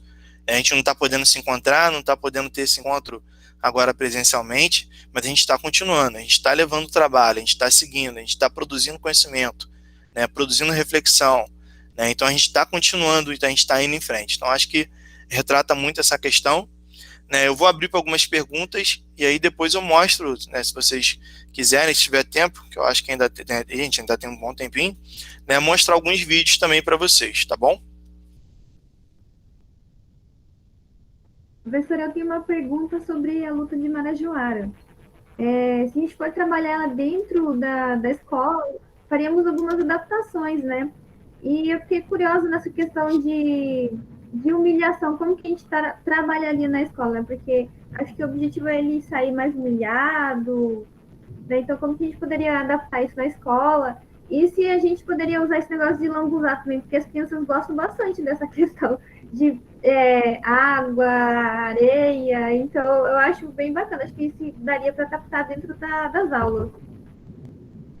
Exatamente, muito bacana a sua pergunta. Eu acho que a gente tem que retratar sim e falar sobre essa questão, né, ali da humilhação em si, porque faz parte da vida o perder ou o ganhar, né, mas ressaltar a importância do respeito, né, e levar essa atividade para a escola com uma outra finalidade, que é a educativa. E aí mostrar que existe essa realidade, né, no esporte propriamente dito, mas adaptar para que dentro do ambiente escolar, né, a gente tenha um mínimo de situações, né, que venha prejudicar, né, esse processo de formação do indivíduo. Um exemplo clássico para isso, se eu não me engano, acho que foi Lino Castellani, né, que falou, Lino Castellani Filho, se eu não me engano, se não ele é um dos que fala a respeito da diferença do esporte da escola e o esporte na escola. Então, o que seria isso? Por exemplo, se eu for trabalhar o futebol na escola, é o futebol propriamente dito utilizando o espaço escolar. Então, ele vai ter todas as regras, né, do esporte em si, futebol. E aí vai prevalecer o mais forte, o mais rápido, o mais ágil, né, e vai excluir, né, o aluno que é deficiente físico, infelizmente, né, vai excluir o gordinho, né, vai excluir inúmeras pessoas, porque vai ser seletivo para só os melhores, porque é o esporte utilizando somente o espaço da escola. Agora, o esporte da escola, né, é o esporte que você adapta, né, para as necessidades, que você adapta às realidades daquela população. A maioria das escolas não tem uma quadra com a metragem. A maioria das escolas não tem bola. A maioria das escolas não tem o travessão com a rede. Então, o que a gente vai? A gente vai deixar de trabalhar o futebol? Não, a gente vai trabalhar o futebol da escola. Então, a gente vai criar regras. Não pode xingar palavrão. Se xingar palavrão, ponto da equipe adversária, gol para a equipe adversária. Futebol em dupla, para as turmas que têm mais problemas, né, de desavença entre si, então vai trabalhar de forma coletiva, né? E aí a mesma coisa a gente pode fazer também com essas lutas. Ó, humilhou o colega, xingou, fez alguma coisa que está fora do que foi concordado, vai perder aí a tua participação nesse momento, perdeu o ponto. Né? A próxima dupla vai entrar. E como você falou, realmente, essa parte da lambuzada, de se lambuzar, de mexer com a água, é muito bacana. Né? Inclusive, a gente tem realidades diferentes, né? A gente trouxe um viés mais voltado para a discussão das escolas públicas. Mas a gente também não pode deixar de falar que existe um campo de trabalho dentro das instituições privadas também profissional de educação física. Né? A gente também precisa trabalhar e nem sempre todos os profissionais vão ter oportunidade de trabalhar em educação pública. Né? Muitos vão trabalhar também em instituições privadas. E a gente tem instituições privadas, principalmente aquelas onde a população vive num padrão de vida mais elevado, né, que mora em apartamento, não tem contato com terra, não tem contato com inúmeras situações. Né, e você levar isso para dentro desse espaço também é uma coisa muito interessante. É um outro tipo de discussão, é um outro tipo de vivência que essas pessoas, né, não estão acostumadas e que necessitam. Né, principalmente na primeira infância, onde esse contato com a terra, isso é tudo muito importante, essa conexão que a gente tem, né, ou que deveria ter, né, com os espaços. Não sei se eu respondi a tua pergunta de forma clara, se faltou alguma ponta aí, a gente vai alinhavando. Respondeu sim, professor. E eu já tenho mais outras também aqui. Eu queria saber se você teve a oportunidade de dar aula, se você teve a oportunidade de dar aula em alguma escola quilombola ou alguma escola indígena, e se também se pensou numa integração dos alunos dessas escolas, né, das escolas indígenas, quilombolas, com os alunos das escolas convencionais, se já teve também essa oportunidade para troca de experiência e tudo mais. Não tive a oportunidade de dar aula, né? Infelizmente. Inclusive, eu me inscrevi e pedi vaga nessas escolas, mas não tinha mais vaga. Né? Já tinham professores lá para o número de alunos e de turmas que seria necessário. Mas a gente conseguiu fazer esses projetos integrados. Esses projetos integrados, eles existem. Ano passado eu trabalhei em um projeto desse, né? Inclusive foi numa praça pública, né? E aí as crianças das escolas indígenas foram até a praça, né? Houve essa relação entre as crianças. E teve também uma outra escola que eu não consegui ir nesse dia, né, que levou as crianças para visitação até nas escolas indígenas e quilombolas e participaram de feiras e projetos dentro dessas escolas lá. Então existe essa interação entre as escolas, né, quilombolas e indígenas com as escolas convencionais. Eu não tive a oportunidade de participar de tudo ainda, né, até porque eu tenho 2 anos lá de prefeitura, né, então eu acredito que ainda vai surgir outras oportunidades, eu estou esperando ansiosamente. Eu já pedi todas as oportunidades possíveis e vou continuar pedindo. Muito bacana, professor, essa integração entre os alunos, né? A troca de experiência entre eles, isso já contribui na formação da visão e do pensamento dessas crianças. Eu gostaria de saber se você é concursado nessa área ou contratado, porque quando a gente é contratado, no começo a gente tem um certo receio, sabe, de trabalhar conteúdos diferenciados, que fogem da norma da escola, do PPP da escola. Muito legal. Na verdade, eu sou efetivo, eu sou concursado na Prefeitura de Maricá, né, e até mesmo os professores que são contratados lá, eles ficam bem à vontade para trabalhar. Maricá tem um trabalho diferenciado nessa área, inclusive a gente tem um grupo, né, que é o grupo Afro Saberes, né, que reúne professores de diferentes áreas do conhecimento, e a gente criou um projeto, nesse momento agora de educação remota, e tem alguns vídeos no YouTube, onde eu faço contação de histórias, né, onde eu faço algumas atividades, né, de matrizes africanas e afro-brasileiras, né. Então, mesmo nesse período de educação remota, a escola recebeu como proposta, né, para ampliação da carga horária que tinha que ser trabalhada, esses projetos do Afro Saberes, que compreende educação indígena, educação afro-brasileira e musical, que a gente também tem a lei, que eu esqueci o nome agora, que fala sobre a obrigatoriedade do ensino musical nas escolas. Então, esse projeto Afro Saberes, né, ele traz, né, todas essas temáticas que são amplamente discutidas pelos professores. A gente tem cursos de formação e capacitação. A gente teve um curso agora, nesse momento de pandemia, um curso de 60 horas, né, todos encontros semanais, com apresentações de seminários de trabalho, discutindo essas temáticas, com professores e pesquisadores convidados de várias áreas, né, do Brasil, para falar sobre essas temáticas. Então, assim, por mais que os professores já tenham uma formação ou que já trabalham na área, a gente continua, né, com esses grupos, né, de trabalho, discutindo, né, e não pode parar, a verdade é essa, que não pode parar. Se a gente relaxar, a gente perde esse espaço e a gente não pode fazer isso. Bacana. Então, respondendo a sua pergunta, eu fico à vontade, porque além de ser concursado, a prefeitura, né, ela dá esse espaço. Ela apoia vocês, né? Exatamente. Apoia. E uma outra coisa que é muito importante, que é feito lá, né, é o lugar de fala.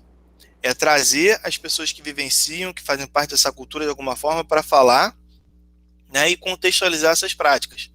Por quê? Às vezes, existem muitos professores, muitos profissionais de educação que são bem intencionados. Então, leva as lutas ou leva outras modalidades para o espaço escolar, mas não leva de forma contextualizada. Muitas vezes por quê? Ou porque o professor não vivenciou aquela prática, ou porque ele não se identifica, né? Não só porque porque o professor, a professora é branca ou não por isso. Porque existem professores negros que não se identificam negros, né? O racismo no Brasil, ele é tão forte, né, nesse ponto, né, da pessoa negra, né, ela não conseguir se identificar negra. E aí a gente vai para o outro lado do indígena, a gente consegue observar uma resistência muito mais forte, né, dos povos originais com relação a isso, do que, né, a população parda, né, ou não negra em si, né, que não se identifica, e aí não leva isso de forma contextualizada, ou não dá a importância que isso deveria ter na escola, ou tem a boa intenção, mas não consegue contextualizar. Sim, professor, fica à vontade. Bom, eu acho que sim, né, Natália que vai dizer, né, desculpa. Não, professora, professor, fica à vontade, pode falar. Boa noite, professor Rafael. Primeiro, obrigado pelo compartilho dos teus conhecimentos, das tuas experiências aí, com essa garotada nova aí do PET, que brevemente estará formada aí, trabalhando aí como professor de educação física. É bastante interessante as suas colocações, e aí você problematizou a questão, né, de, às vezes, culturalmente, a gente festeja aí Dia das Bruxas, né? A gente americaniza, né, aquilo que a gente acha como algo bom e às vezes desconhece e deixa algumas questões mais brasileiras assim de lado. A questão dos jogos e das lutas e das brincadeiras, né, lá na escola, essa de matriz africana e indígena, às vezes ela é bastante difícil de ser compreendida pelo próprio professor, né? E você já até trouxe que é algo relativamente novo, então os professores que já em tempos de formação não tinham esses conteúdos como processo formativo ficam um pouco distantes disso. Mas pela experiência sua e pelo que você tem estudado, como que você vê a participação do professor de educação física na escola para discutir ou inserir esses elementos lá no projeto pedagógico da escola? Porque às vezes ele fica assim bastante preocupado com o conteúdo dele de uma maneira bastante imediatista, mas nem sempre ele consegue perceber que muito da ausência do conteúdo, do conhecimento da área de educação física é pela falta de articulação dele dentro da escola junto com o projeto da escola, né, que é um projeto escolar. Qual que é a tua experiência? Como que você vê essa questão da participação do professor nesse processo? Obrigado, professor. Professor, eu que agradeço pela pergunta, muito pertinente, né, e eu tenho, né, inúmeras experiências para contar, tanto boas quanto ruins também, né, porque o que acontece? Quando um professor de educação física ele entra na escola e entende qual é o papel social dele, entende que a sua prática não é meramente a reprodução de gestos, ou o quadrado mágico, futebol, basquetebol, voleibol, né, e handball, né, e ele entende que as práticas corporais estão muito para além disso, né, e às vezes incomoda em alguns espaços que a gente entra, né, e existem espaços que reconhecem essa figura como importante, né, mas o professor também não se posiciona, né, porque, como eu disse, ainda existem instituições, inclusive instituições renomadas, eu conheço colegas, enfim, que tiveram experiências negativas nesse sentido na sua formação, né, que não tiveram discussões como essas que os alunos da UFMS estão tendo agora, estão tendo essa oportunidade de ter, né, e esse profissional sai com uma formação completamente tecnicista, e ele entra nesses espaços, como você bem disse, né, de forma imediatista, trabalhando os conteúdos, né, voltados para esses esportes em si, né, e esquece que a educação física é muito mais do que só os esportes. E aí, embora a BNCC tenha várias críticas, eu preciso trazer ela, até porque é uma forma de contextualizar, né, e de fundamentar nossa prática nos espaços escolares. A BNCC revigora muita coisa do que a gente tinha dos PCNs, né, e dá um local para a educação física que nunca antes havia tido, né, que é igualar a educação física às disciplinas de português e línguas estrangeiras, né, tornando ela uma disciplina das áreas de linguagens.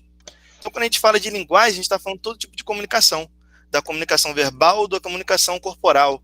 E aí a gente entra mais uma vez em toda essa cultura corporal de movimento, né, que são diferentes formas de comunicação, de interação que a gente tem nos jogos. Os esportes fazem parte disso, mas não podem ser, né, a única vertente da educação física, o único espaço, né, de intervenção da educação física dentro desses ambientes escolares. Então o professor precisa tomar fato disso e levar os esportes também, as lutas, as ginásticas, as atividades rítmicas expressivas, inclusive, né, no ensino fundamental 2, né, algumas práticas que entraram novas, né, como as práticas radicais, esportes na natureza, né, que é uma coisa muito legal e que tem inúmeros estudos falando também dos benefícios que isso possui, né, do lazer ativo, né, com impacto na saúde, na qualidade de vida, principalmente nas questões de desordem psicológica, que vem crescendo cada vez mais, né, a gente vê alunos com transtorno de psicológico forte, com depressão, enfim, e essas práticas, elas podem ser contextualizadas e discutidas também para esse viés. Retomando, né, o tópico em si, né, que a gente está discutindo hoje, porque a pergunta que o senhor me trouxe, ela realmente ela abre, porque ela fala da educação física, né, de um modo geral, na participação da educação física na escola, mas retomando as discussões, né, que são lutas indígenas e afro-brasileiras, né, como eu já disse antes, a contextualização disso. O professor tem que ter o conhecimento da lei, né, para respaldar a sua prática. O professor tem que ter conhecimento, né, do que regulamenta, né, por exemplo, no município a gente tem o que a gente chama de currículo mínimo, né, que é tudo aquilo que deve ser trabalhado, mas o currículo mínimo, o próprio nome já diz, ele é mínimo. Então, não necessariamente tem tudo ali que precisa ser feito. Então, o professor, ele leva essa questão, o currículo mínimo é esse aqui, mas a gente tem projetos, né, temas transversais, que eles não precisam de um momento específico para acontecer, porque existe uma certa emergência de acordo com as questões sociais que a gente vem vivenciando. Então, a escola está aí para isso, para problematizar essas questões. Então, uma delas, quando a gente fala do futebol, né, que já que é um esporte, é um fenômeno, né, mundialmente reconhecido, e o Brasil é muito conhecido pelo futebol. A gente tem questões, né, de gênero e raça no esporte que podem ser amplamente discutidas, né, a participação das mulheres no esporte, a ascensão das mulheres, né, no esporte, né, a questão do racismo no futebol, né, será que realmente o futebol ou outras práticas também esportivas, né, ou seja, eu estou dando aqui, trazendo um outro viés, né, de como que o esporte pode ser trabalhado na escola, que não somente as partes técnicas, né, ou as adaptadas dessa relação aí do esporte da escola e do esporte na escola, né, mas discutir essas questões aí também de tabus sociais dentro das práticas esportivas. Será que realmente o esporte é um local de arena, né, onde tudo é permissível? Será que vale isso? Será que todas as pessoas estariam preparadas ou não para essas questões emblemáticas, essas alegorias, essas metáforas que existem? Tem uma expressão muito utilizada, né, que é o racismo recreativo, né, que são aquelas metáforas, algumas coisas que as pessoas reproduzem, né, na tentativa de fazer brincadeiras, mas na verdade você está ali utilizando termos pejorativos para inferiorizar a pessoa, enfim. Então é uma outra forma de você levar isso para a escola. O professor, que ele entende o papel dele, entende que a educação física é muito mais do que a reprodução de gestos mecânicos, que a reprodução de práticas esportivas, ele leva essa contextualização. Então, ainda que a escola tenha, né, um viés esportivo, né, porque a gente também tem isso, né, quando a gente fala de planejamento, a gente está falando de um planejamento que ele está pautado no PPP, que é o projeto político da escola.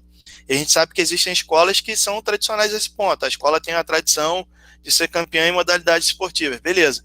Mas vamos discutir essas modalidades esportivas de uma forma mais ampla, que não somente, né, a reprodução de gestos ou o vale tudo por ganhar o jogo, né?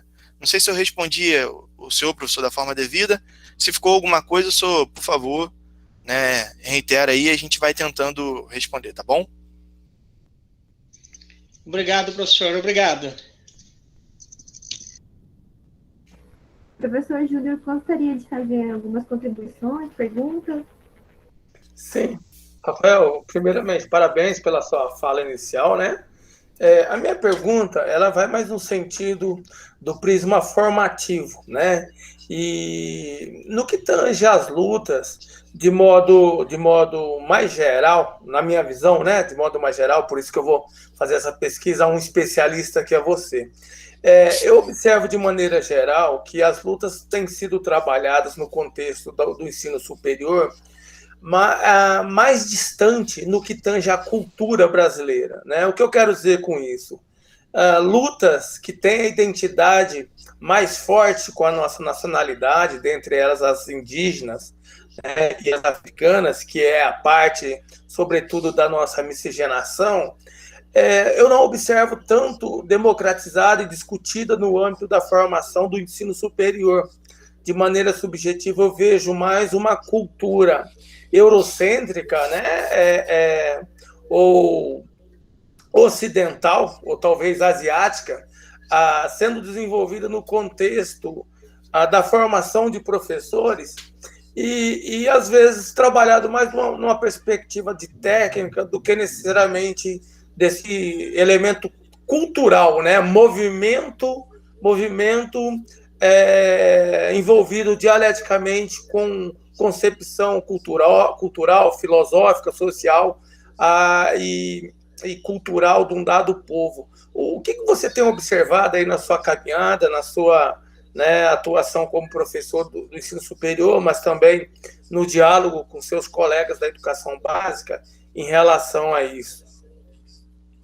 Professor, mais uma vez, obrigado também por essa pergunta, porque é legal, como o senhor disse, embora as minhas pesquisas não sejam diretamente nessa área histórica, filosófica das lutas, mas eu tenho isso como um legado, até por questões das frustrações que eu vivi no meu período de formação, né? Como você disse, eu passei por essa formação de lutas, né, com esse viés, né, eurocêntrico, oriental, né, se trabalhava outras modalidades de forma técnica e não trazia contextualizada, né, essas de origem afro-brasileira, indígena, enfim. Então foi uma frustração muito grande para mim quando eu cheguei. Eu fiquei esperando, caramba, esse semestre que vem tem disciplina de lutas, caraca, vai ser bom pra caramba para mim, porque eu gosto disso, não sei o que e tal. E aí quando eu cheguei foi uma frustração muito grande, eu falei assim, caramba, não pode ser isso.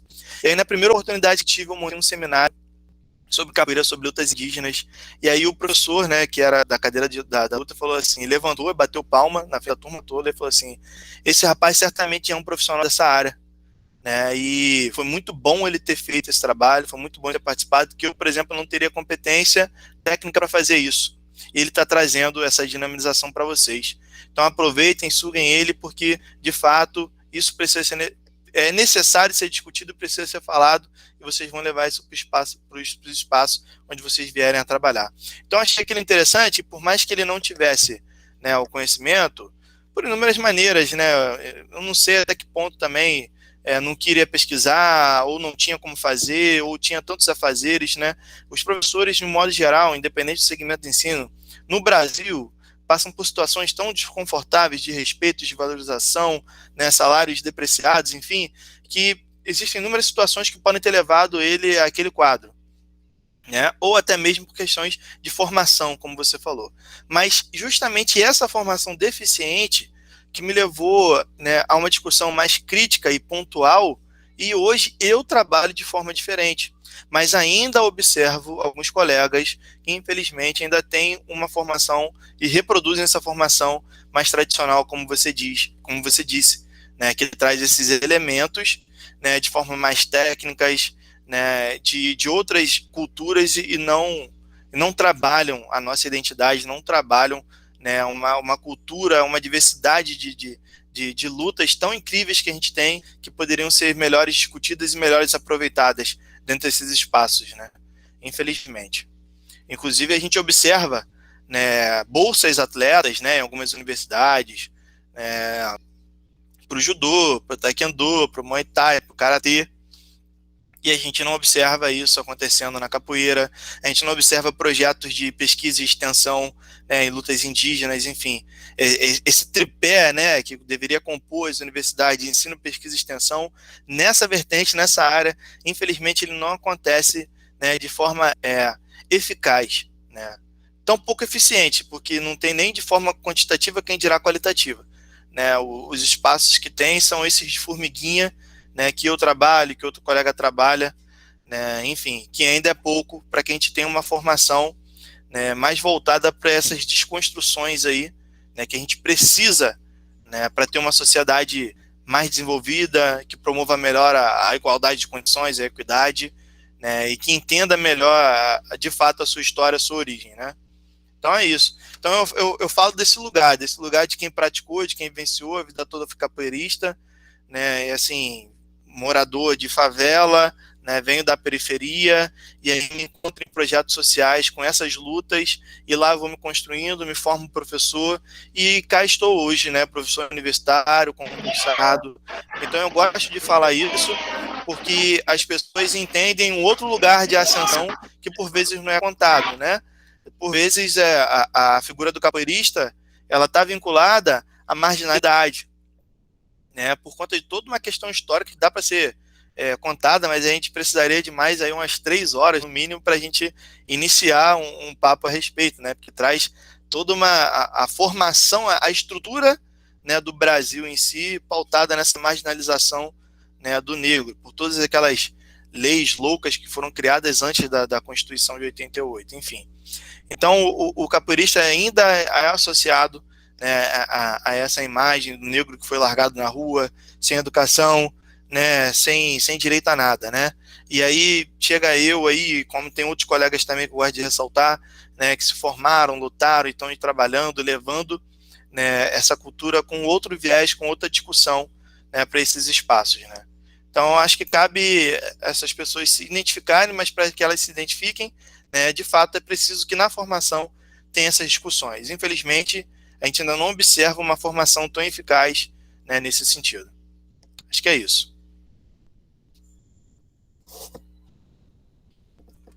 Pessoal, alguém gostaria de fazer mais alguma pergunta? Pode mandar no chat, pode abrir o microfone.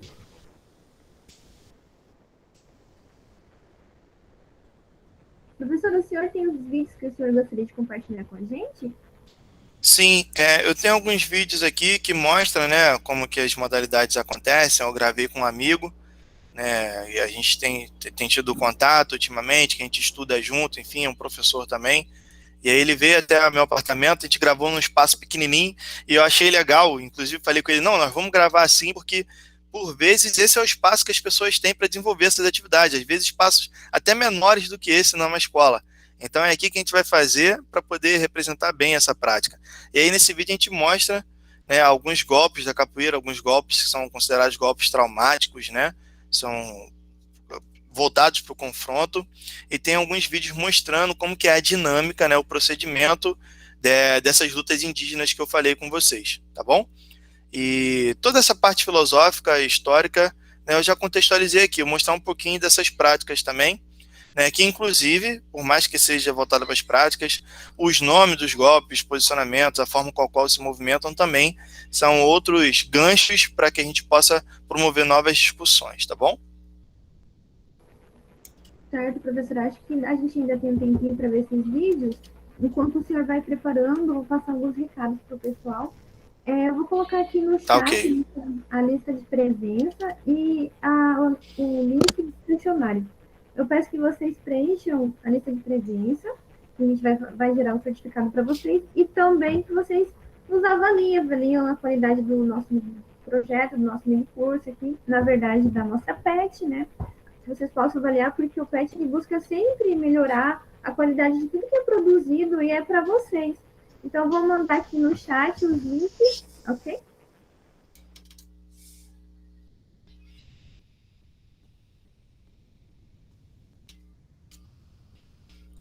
A hora que eu puder rodar, você me avisa, tá? Pode rodar, professor. Tá, então aqui a gente fez uma adaptação, ó, da luta de Ruba-Toco, tá? E aí, no lugar do toco, a gente usou copinhos de guaraná natural, né? Poderia usar outras coisas, poderia fazer um cone de papel, enfim, garrafa PET, inúmeros objetos podem ser, né, utilizados ali. E aí traçamos um círculo, utilizando o jeans, né, e colocamos também o tatame, né, com emborrachado, para fazer um amortecimento, né, de uma possível queda, enfim. Na escola onde eu trabalho, a gente tem um espaço gramado, então eu já fiz, né, na grama com as crianças, também promove um certo amortecimento ali numa possível queda, né. Às vezes a queda da própria atividade ou caindo mesmo sozinho, sim. Então é bom se precaver nesse sentido, né. Enfim, então o objetivo dessa atividade, como eu disse, é você ou empurrar, né, o participante completamente para fora do círculo, ou então você usar o próprio corpo dele para derrubar o objeto que se encontra ao centro do círculo. Então vamos lá.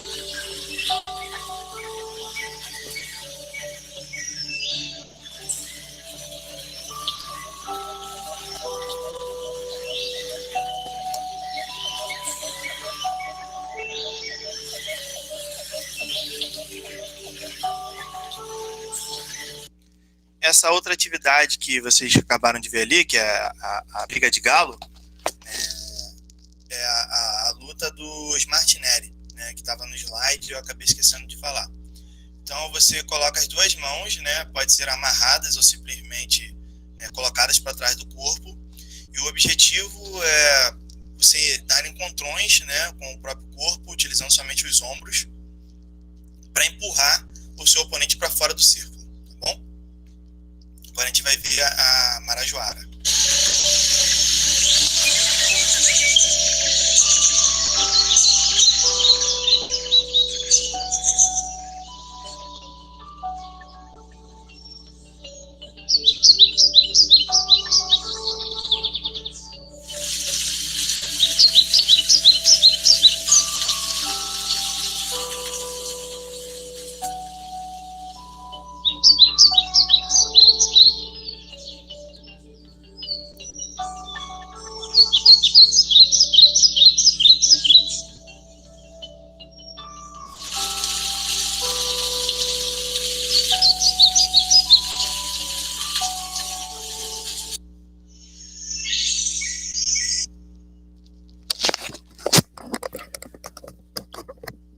Bom, aqui nessas atividades, vocês estão conseguindo me ouvir e me ver bem aí?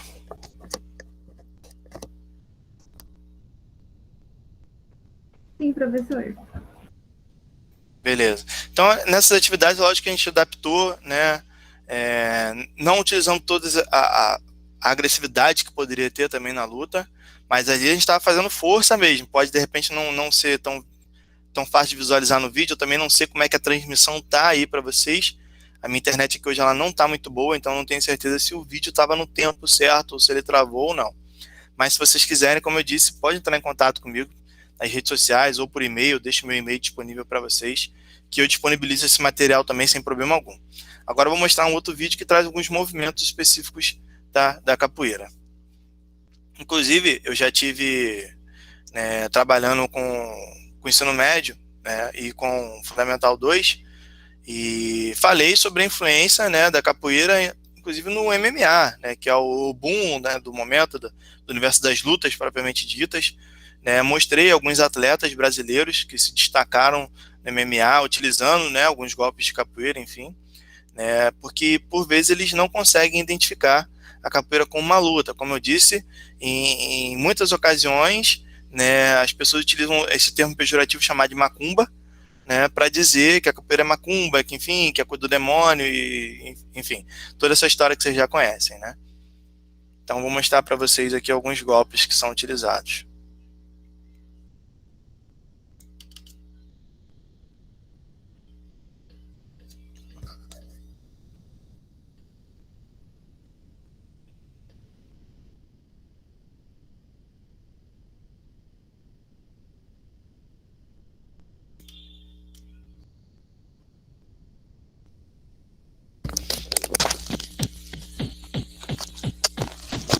Primeiro golpe com o chute mais lateral, martelo. Esse segundo empurrando pela frente a gente chama de pensa. Esse com a chapa lateral a gente chama de pisão. Esse aí já é a ponteira, chutada de baixo para cima. Inclusive antes o Silva nocauteou, né, Vitor Belfort com esse chute frontal, ponteira, só que foi na altura do queixo. Essa é a armada, golpe giratório. Essa é a meia-lua de compasso, um dos golpes mais perigosos, né, da capoeira. A força projetada nesse golpe é muito forte. A gente tem alguns golpes de mão, que a gente chama de galopante, que é um tapa de mão aberta.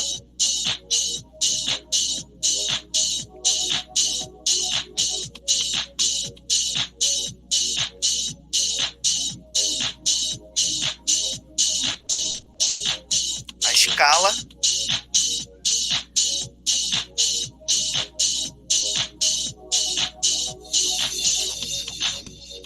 A escala batida de baixo para cima, por exemplo, na tentativa de entrar, né, numa queda, né, que a gente chama de baiana, que também possui esse golpe no jiu-jitsu, né? O desprezo, né, que a gente bate com o dorso da mão, de dentro para fora.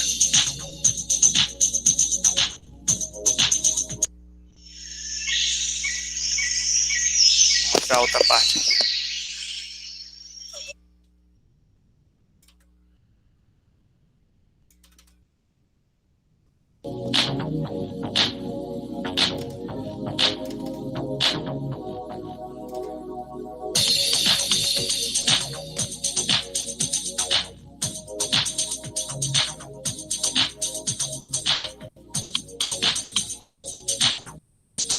Velada também existe na capoeira, tanto lateral quanto de cima para baixo,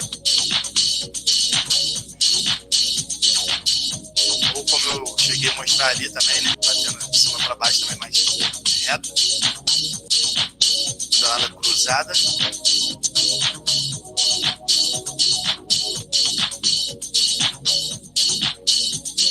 Cabeçada, que é um golpe muito particular da capoeira. Infelizmente, dentro de um jogo ali, né, envolvido na prática, eu entrei na cabeçada de um amigo meu, quase desmaiei ele, mas a intenção em si não era desmaiá-lo, mas infelizmente o golpe entrou, joelhada também, né, avançando.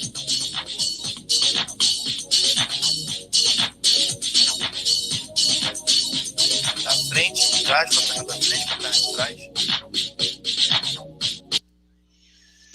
sequências trabalhadas. Enfim,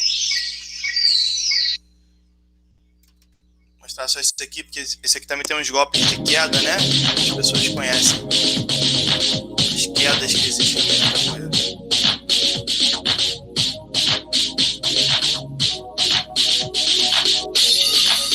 Baiana, na lateral, puxa as duas pernas no chão. Essa é a vingativa, você entra pela lateral, puxa lateralmente a perna do indivíduo.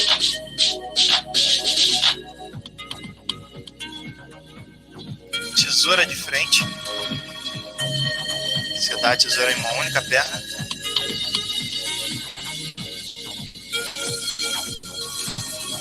Tem a tesoura, né, pelas costas quando você entra, né, as duas pernas do indivíduo, na parte de trás, ou lançando a perna pela frente.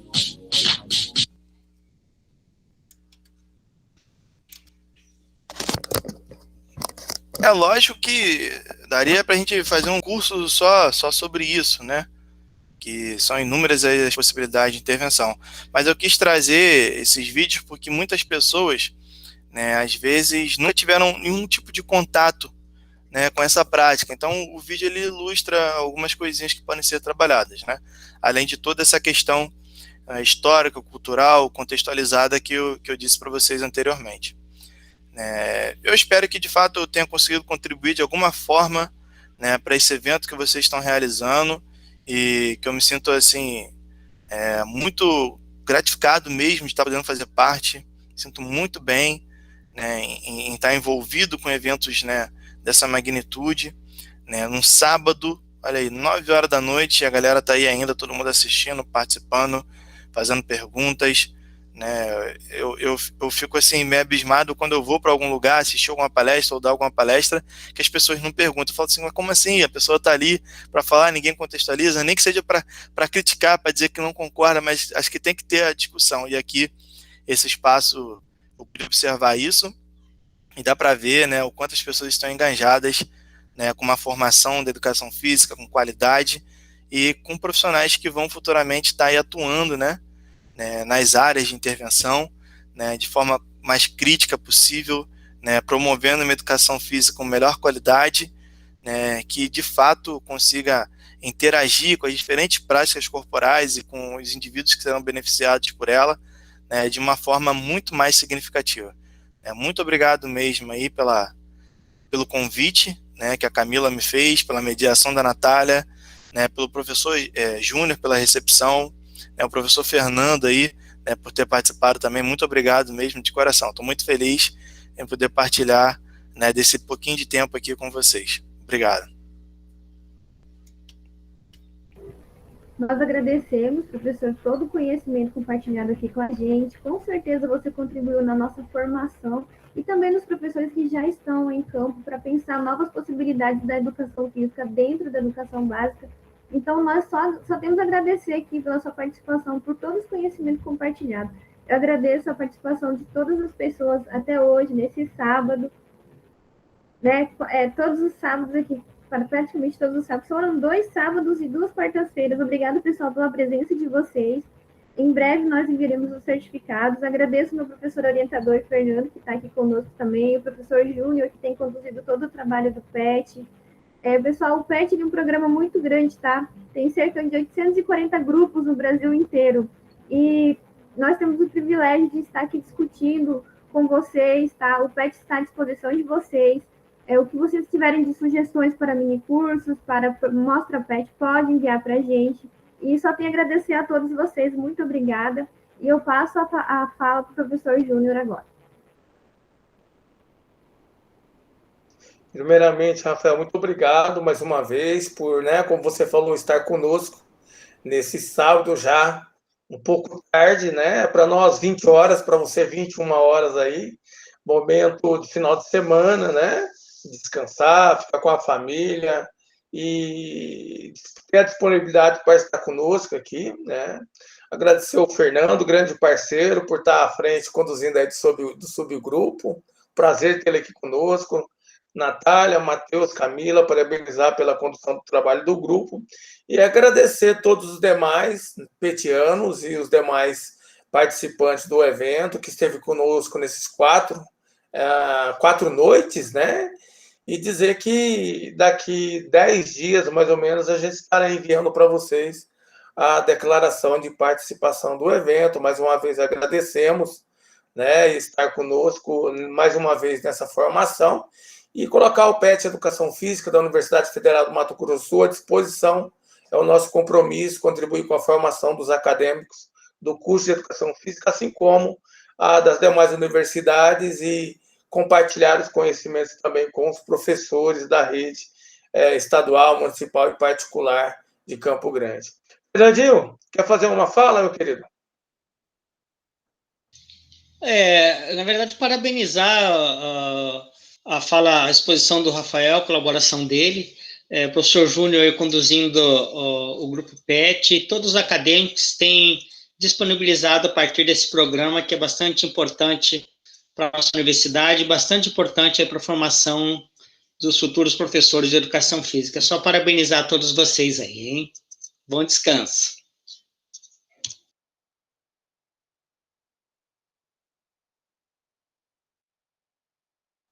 Então a gente se despede a todos. Rafael, um bom descanso, uma boa semana para você.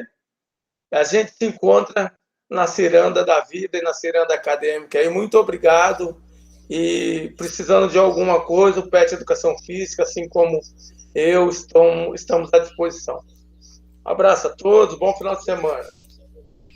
Igualmente, eu que agradeço.